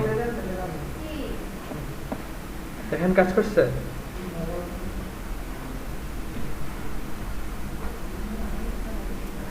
ডট শুধু ক্লাসে। আচ্ছা আচ্ছা দেখেন সবাই খেয়াল করেন, টেক্সট অ্যালাইন আরেকটা সিএসএস। টেক্সট অ্যালাইন দিয়ে বুঝাবেন আপনি টেক্সটটা কোথায় রাখবেন, মানে এই টেক্সটটা দেখেন বাম পাশে থাকবে অলওয়েজ, ঠিক আছে? আপনি ওয়েব ডিজাইনে যা কিছু নেন না কেন সব আগে বাম পাশে থাকবে, দেন ডানে নেবেন না মিডলে নেবেন, এটা আপনি সিএসএস দিয়ে বিভিন্ন সিএসএস আছে সেটা দিয়ে করবেন। যেমন টেক্সট বামে আছে, আমি এখন কি করবো, টেক্সট অ্যালাইন সেন্টার দেবো, সেন্টার দিলে মিডলে আসবে। এখন মিডলে আসছে, যদি টেক্সট অ্যালাইন রাইট দিই, রাইটে চলে গেছে, ঠিক আছে? এটা টেক্সট। আরেকটা স্যার টেক্সট ডেকোরেশন, দেখেন এগুলো সব কিছু W3 স্কুলে পাবেন, আমি দেখা যাচ্ছে। টেক্সট ডেকোরেশন কোনটা জানেন, ওই যে আন্ডারলাইন দিচ্ছিলাম না আমরা, তারপরে স্ট্রাইক দিচ্ছিলাম না আমরা, মাঝখানে মিডলে কাটা চিহ্ন, এটা হচ্ছে টেক্সট ডেকোরেশন সিএসএস দেওয়া হয়। দেখেন আমি যদি এখানে আন্ডারলাইন দিই, এখানে আন্ডারলাইন পাবে, পাইছে? আমি যদি এখানে ওভারলাইন দিই, ওভারলাইন একটা আছে, ওভারলাইন দিয়ে উপরে দেয়, উপরে পাবে। দেখেন ওভারলাইন দিলে উপরে, জি সেভ করতে হয়, এই কারণে লাইনটা তারপরে সেভ করতে হয়। সেভ করেন না, দেখছেন সেভটা যদি ভুলে যান তাহলে হবে না। দেখেন ওভারলাইন হচ্ছে এটা, উপরে দেখ। আরেকটা আছে কি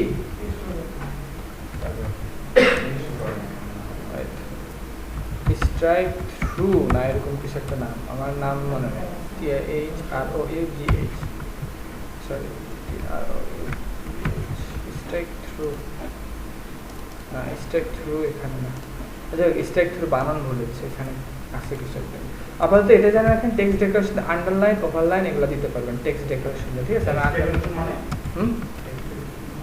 বুঝে নাই, ওই যে টেক্সট আমরা ইয়ে দিচ্ছি না, আন্ডারলাইন দিচ্ছিলাম না ইউ দিয়ে, তারপরে আপনার হচ্ছে স্ট্রাইক দিচ্ছিলাম, স্ট্রাইক এটাতে করা যায় কিন্তু হ্যাঁ এটার ভিতরে দেখেন আন্ডারলাইন লিখছে, এই জন্য পিটা আন্ডারলাইন পাচ্ছে, ঠিক আছে? আরেকটা আছে টেক্সট ট্রান্সফর্ম, আমি এটা টেক্সটগুলো দেখতেছি। ট্রান্সফর্ম হচ্ছে টেক্সটটা আপার কেস হবে না লোয়ার কেস হবে। ওই যে ক্যাপিটাল মানে হচ্ছে আপনি প্রত্যেকটা টেক্সট দেখেন, এটা খেয়াল করেন, টেক্সটগুলো কি ছোট হাতের না সব? আমি যদি এখানে আপার কেস লিখে দিই, আপার কেস তার মানে হচ্ছে সব বড় হয়ে যাবে, বুঝছে? যদি লোয়ার কেস দিই, লোয়ার কেস তো অলরেডি হয়ে আছে, তো লোয়ার কেস দিলে ডিফারেন্স বুঝতে পারবেন। আর যদি আরেকটা দিই ক্যাপিটালাইজ মানে প্রত্যেকটা ওয়ার্ডের প্রথম অক্ষর বড় হাতের, ঠিক আছে? এই দেখেন হয়েছে, প্রথম অক্ষর বড় হাতের। আসলে লেখাটা ব্লু মোটেও ভালো লাগতেছে।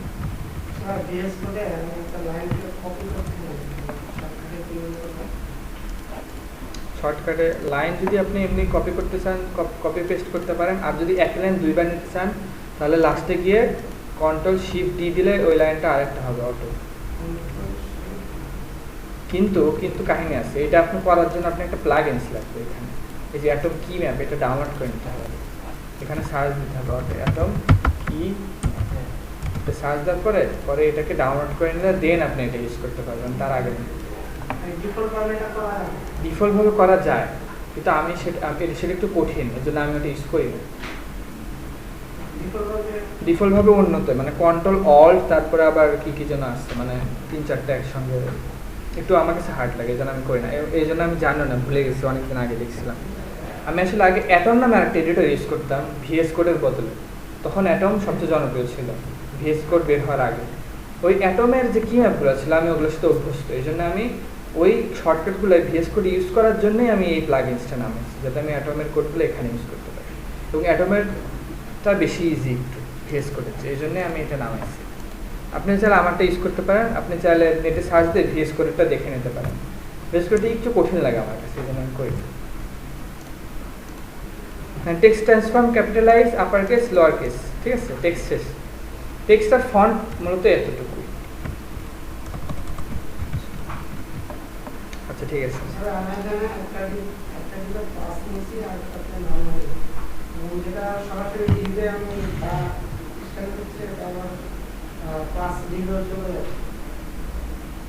শুধু ডিভেনিশন, হ্যাঁ শুধু ডিভ নিলে তো যত ডিভ আছে সবাইকে পাবে, কিন্তু যদি আপনি ক্লাস নেন, সে ক্লাসকে ডিজাইন করে, তাহলে শুধু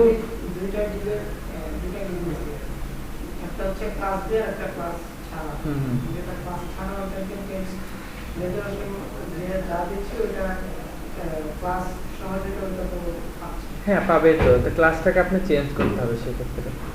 আপনি যদি ক্লাসে কোনো ডিজাইন দেন নাই, তাহলে তো সব ডিভেই পাবে। ক্লাসে কোনো চেঞ্জ দিয়েছেন টেক্সট ডেকোরেশন, তাহলে তো হবে না। তাহলে ওই ডিভ যেহেতু লিখছেন,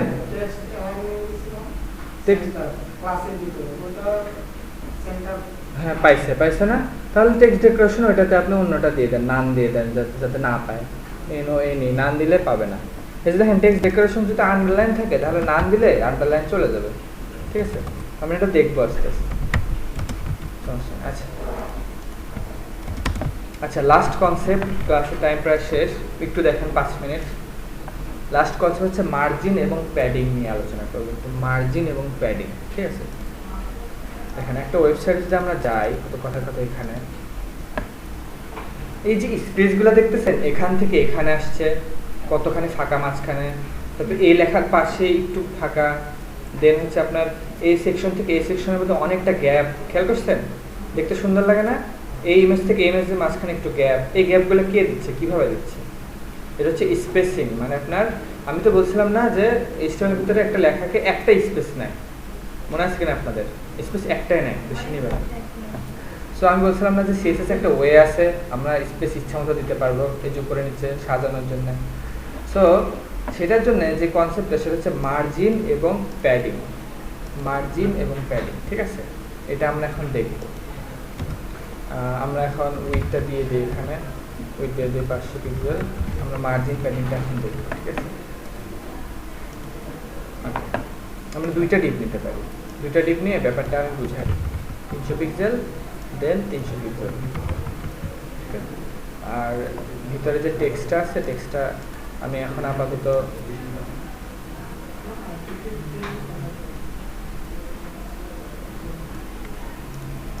কালারগুলো থাক। দেখেন আমি দুইটা বক্স নেব এখন, জাস্ট বোঝানোর জন্য। দুইটা বক্স সেম, দুইটাতে বক্স ক্লাস আছে। আচ্ছা, দ্বিতীয়টাতে বক্স 2 নেই, তাই না? তাহলে কি হবে, এখানে বক্সে আমি আরেকটা বক্স 2 নিলাম, আর সরি, আর বক্স 2তে একটা আলাদা ডিজাইন দিই, বক্স 2 দেন ব্যাকগ্রাউন্ড কালার দিলাম। আচ্ছা, খেয়াল করেন মার্জিন প্যাডিংটা দেখব। So margin padding just spacing দেওয়ার জন্য, আপনি উপরে স্পেস দিবেন, ডানে দিবেন, বামে দিবেন, না নিচে দিবেন, ঠিক আছে? এই জিনিসটা হচ্ছে মার্জিন, আর প্যাডিং হচ্ছে ভিতরে। আচ্ছা, আমি বোঝাচ্ছি। দেখেন দেখেন এইটা আছে না, আমি চাচ্ছি যে এটার নিচে আরো অনেকখানি ফাঁকা থাক, আমি চাচ্ছি আরো 100 পিক্সেল ফাঁকা থাক, ঠিক আছে? তাহলে কি করতে হবে জানেন? এই প্রথম বক্সে যান, যে বক্সের নিচে ফাঁকা দিবেন এটা নিচে যান, এটা যান, যাওয়ার পরে বক্স 1 এ, তাই না?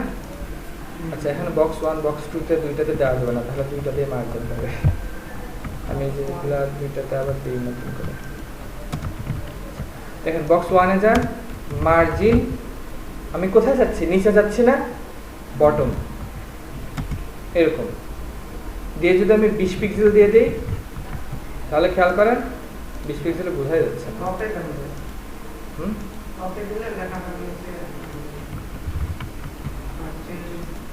এই দেখেন হয়েছে?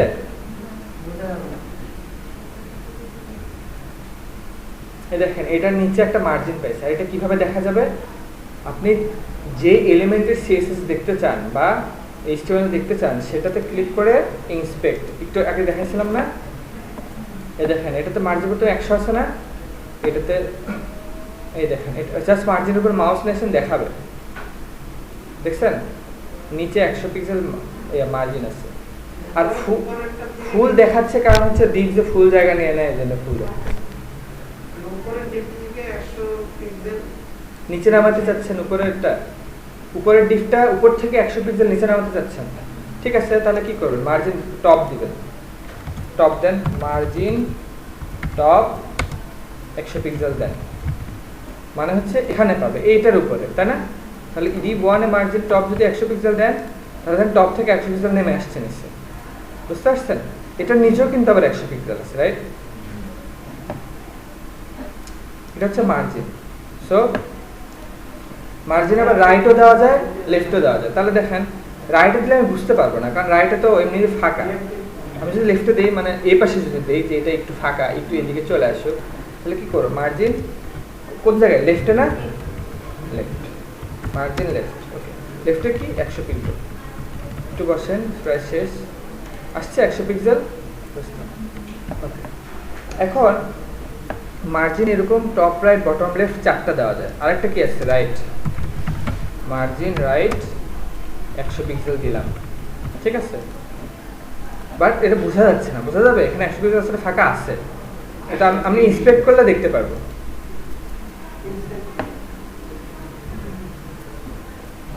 এখানে ফুল জায়গায় নিয়ে নিচ্ছে জন্য মার্জিনটা বোঝা যাচ্ছে না এখানে,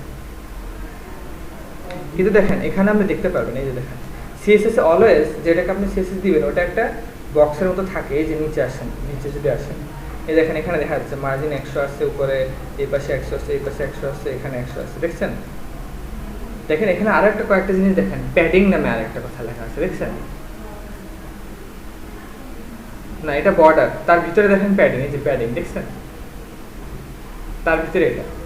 এই যে মাঝখানে যেটা, এটা হচ্ছে এলিমেন্ট, তার যতটুকু জায়গা লাগছে সে নিচ্ছে। এখানে টেক্সট আছে না, টেক্সট ভিতরে, এই টেক্সটটা আসলে এতটুকু জায়গা নিচ্ছে। তার বাহিরে প্যাডিং, তার বাহিরে বর্ডার, তার বাহিরে মার্জিন। তার মানে মার্জিন যে আমরা দিছি এটা বক্সের বাহিরে, ঠিক আছে। এই যে 300/300, আচ্ছা সেটা আমি পরে দেখাচ্ছি। দেখেন এই যে দেখেন 300/300 লেখা না, এটা হচ্ছে ডিভের সাইজ। এই যে এটার সাইজ, এটার সাইজ আমরা কি লিখছিলাম দেখেন, 300 পিক্সেল হাইট, 300 পিক্সেল উইডথ, তাই না? সো এই যে মাঝখানে যে 300/300 দেখতেছেন, এটা হচ্ছে 300 পিক্সেল উইডথ, 300 পিক্সেল হাইট। এর বাহিরের এরিয়া কি, এখানে প্যাডিং আছে, এখানে বর্ডার, এখানে মার্জিন। সো প্যাডিংটা হচ্ছে আপনার ভিতরে। যখনই দেখেন লেখাটা দেখেন কেমন লাগতেছে না, মনে হচ্ছে যেন এর সাথে লেগে আছে বক্সের সঙ্গে। যদি একটু ডানে বা মাঝখানে নিয়ে আসা যেত ভালো হতো না? এটা করার জন্য প্যাডিং দিতে পারেন। এই বক্সকেই যদি আপনি এখন প্যাডিং দেন, প্যাডিং টপ যদি দেন, মানে উপরে যদি 100 পিক্সেল দেন, প্যাডিং টপ 100 পিক্সেল, দেখেন লেখাটা উপর থেকে 100 পিক্সেল আসছে। তার মানে কি এটা বক্সের ভিতরে। প্যাডিংটা হচ্ছে ভিতরে আর মার্জিন কি বাহিরে, ঠিক আছে। সো প্যাডিংও সেম, প্যাডিং আর মার্জিনের মধ্যে তেমন ডিফারেন্স নেই, শুধু এটাই ডিফারেন্স। প্যাডিং ভিতরে, হ্যাঁ ভিতরে নেবে, আর মার্জিন চতুর্পাশে বাহিরে নেবে। হ্যাঁ, এবং আরেকটা ব্যাপার সেটা হচ্ছে আমি যে মার্জিন পিক্সেল অ্যাড করতেছি এটা কিন্তু ডিভের সঙ্গে অ্যাড হয়ে যাচ্ছে। মানে আমি প্যাডিং ভিতরে দিচ্ছি না 100 পিক্সেল, আসলে কিন্তু ডিভের সাইজ কি দিছিলাম 300 পিক্সেল না, আমি আর 100 পিক্সেল দিচ্ছি না, অ্যাড হয়ে গেছে। এখন ডিভের সাইজ 400 পিক্সেল, ঠিক আছে। এরকম ব্যাপার। আচ্ছা, সো দেখেন এটার কিছু শর্টকাট দেখায় আপনাদের। দেখেন আমি যদি একজনকে যদি মার্জিন প্যাডিং এইভাবে যদি দিই, আমার কোড অনেক বেড়ে যায়। কিন্তু কোড দেখেন 4টা লাইন দিছি, সেটাকে শর্টকাট করা যায়। আমি যদি শুধু মার্জিন দিই, শুধু মার্জিন 100 পিক্সেল যদি এরকম একটা দেই, তাহলে বোঝাবে চারপাশে 100 পিক্সেল। হ্যাঁ, যদি আমরা এইভাবে দেই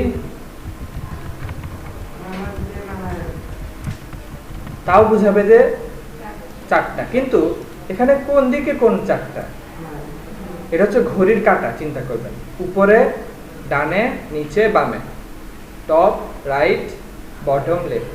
তার মানে এটা কি টপে পাবে, টপ রাইট মানে ঘড়ির কাঁটা চিন্তা করেন, বটম লেফট। তার মানে আমি এগুলো আলাদা করতেই পারি, তাই না? যে টপ রাইটে পাবে 60, লেফটে পাবে 20, বটমে পাবে মনে করেন 50, হয়ে গেল।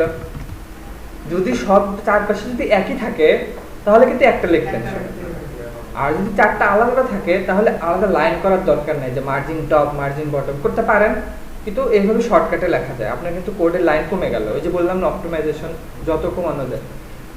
এখন কথার কথা, আপনার উপরে নিচে সেম এবং ডানে বামে সেম, মানে উপরে নিচে সেম ডানে বামে সেম, কিন্তু আপনার উপরে নিচে আলাদা ডানে বামে আলাদা। মানে হচ্ছে নিচে হচ্ছে 50 সেম, কিন্তু ডানে বামে ভ্যালুটা মনে করেন উপরে নিচে 50, আবার ডানে বামে মনে করেন 70 বা 20, সেক্ষেত্রে কোড আরো কমানো যায়।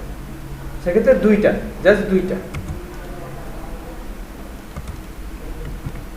এটা দ্বারা বুঝাবে টপ এবং বটম, এটা দ্বারা বুঝাবে ডান এবং বাম, লেফট এবং রাইট। তার মানে উপরে নিচে 100 পাবে, ডানে বামে 60 পাবে। তার মানে কি বুঝলেন, একটা দিলে চারদিকে, 4টা দিলে আপনি চারপাশে আলাদা আলাদা দিতে পারবেন, এবং 2টা দিলে প্রথমটা উপরে আর নিচে, দ্বিতীয়টা ডানে আর বামে। ওকে, আরেকটা করা যায়, 3টা দেওয়া যায় চাইলে। এখন 3টা কি, 3টা ব্যাপারটা একটু অন্যরকম হয়ে গেল না? মানে 3টাতে কিভাবে বোঝাবো, আমার তো দিক তো 4টা, মিডিলেরটা ডানে বামে, আর প্রথমটা টপেই, লাস্টেরটা বটমে।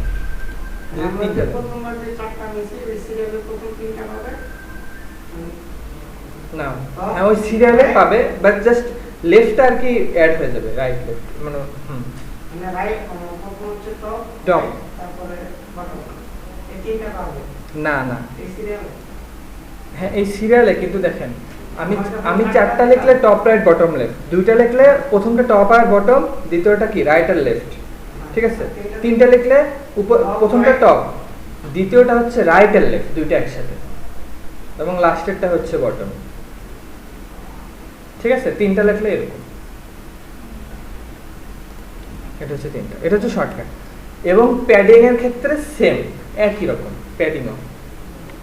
নিচেরটা উল্লেখ করতে হয় না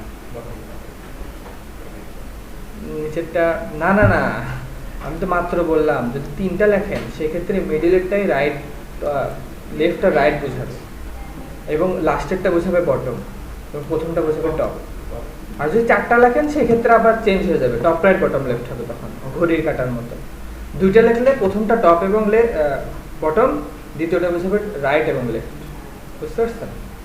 আর 3টা লিখলে মাঝখানেরটা রাইট এবং লেফট, আর প্রথমটা টপ লাস্টেরটা বটম, ঠিক আছে এরকম এটাই। আর আর একটা পার্থক্য শুধু বুঝে রাখেন যে মার্জিন হচ্ছে বাহিরে বক্সের বাইরে, আর প্যাডিং হচ্ছে বক্সের ভিতরে, ঠিক আছে ব্যাপারটা এরকম। ওকে, প্যাডিং দিলে বক্সের ভিতরে পাবে, মার্জিন দিলে বক্সের বাইরে পাবে। যেমন এই যে দেখেন এখানে এখানে বাহিরের এরিয়াটা হচ্ছে মার্জিন, মানে এই বক্সটা আমি লিখছি না, বক্সটা বানিয়েছি, এটার বাহিরের এরিয়াতে আমি যা স্পেস দিব সেটা মার্জিন দিয়ে দিব। আর যদি ভিতরে স্পেস দিতে চাই তাহলে ভিতরে প্যারাগ্রাফটা এখানে কোথায় প্যাডিং কোথায় রাখবেন সেটাও অন্য জিনিস, কোথায় রাখবেন আপনি জাস্ট ভিতরে চাচ্ছেন প্যাডিং, যেমন হ্যাঁ আর একটু ভালো করে বুঝুন। জিনিসটা তো হচ্ছে প্যারাগ্রাফটাকে আমি সাইজ করার জন্য না প্যারাগ্রাফের জন্য না, এটা আপনার যে কোনো বক্সের ভিতরে যদি একটু স্পেস দিতে চান, যেমন দেখেন এখানে দেখেন খেয়াল করেন, ভালো করে বোঝা যাচ্ছে না কি করছে এটা, এই দেখেন তো এই নীল বক্সটা খেয়াল করেন, মনে করেন এটাও একটা বক্স তাই না, ফুল এরিয়া পাইছে, মনে করেন এটা একটা ডিপ ফুল এরিয়া পাইছে, ভিতরে দেখেন তো স্পেস আছে না, উপর থেকে নিচে ফাঁকা না, এখানে বামে একটু ফাঁকা না, ডানে একটু ফাঁকা না, নিচে একটু ফাঁকা না, এটা কি করছে তাহলে এখানে প্যাডিং দিচ্ছে। কিন্তু দেখেন বাহিরে আবার এখান থেকে এটার ভিতরে একটা ফাঁকা আছে, এটা কি করছে তাহলে, এটা মার্জিন দিচ্ছে। এবার বুঝতে পারছেন ব্যাপারটা, এটা যেটা বাহিরে বাহিরে যে এটা থেকে এটা যে একটা দূরত্ব তৈরি করছে তারা, বাইরের ডিজাইনটা মার্জিন, ভিতর ডিজাইনটা হচ্ছে প্যাডিং। ভিতরে একটা প্যাডিং, ভিতরে স্পেসিং প্যাডিং, বাইরে স্পেসিং মার্জিন। এটা থেকে হুম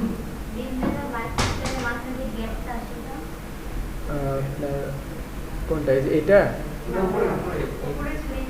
ও আচ্ছা লেখা এটা, এটা দুটার ভিতরে, হ্যাঁ এই দুটোর ভিতরে মার্জিন হবে।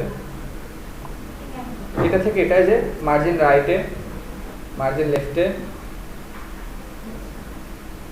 এটা আপাতত আপনি চিন্তা করেন এটা ডিজাইন সিস্টেমটা একটু ভিন্ন, ঠিক আছে। এখানে তারা শুধু সিএসএস দিয়ে করে নাই, আসলে এখানে আরো বেশ কিছু আপনাদের ফ্লেক্স বক্স শেখানো হবে, ফ্লেক্স বক্স, ওটা ফ্লেক্স বক্স দিয়ে করছে। ফ্লেক্স বক্স জিনিসটা হচ্ছে আপনি কোথায় কি রাখবেন এটা ঠিক করে দিতে পারবেন, সেটা কি উপরে থাকবে না নিচে না বামে না ডানে যাবে, এটা ঠিক করতে হবে। ঠিক আছে, তো আজকে এই পর্যন্ত।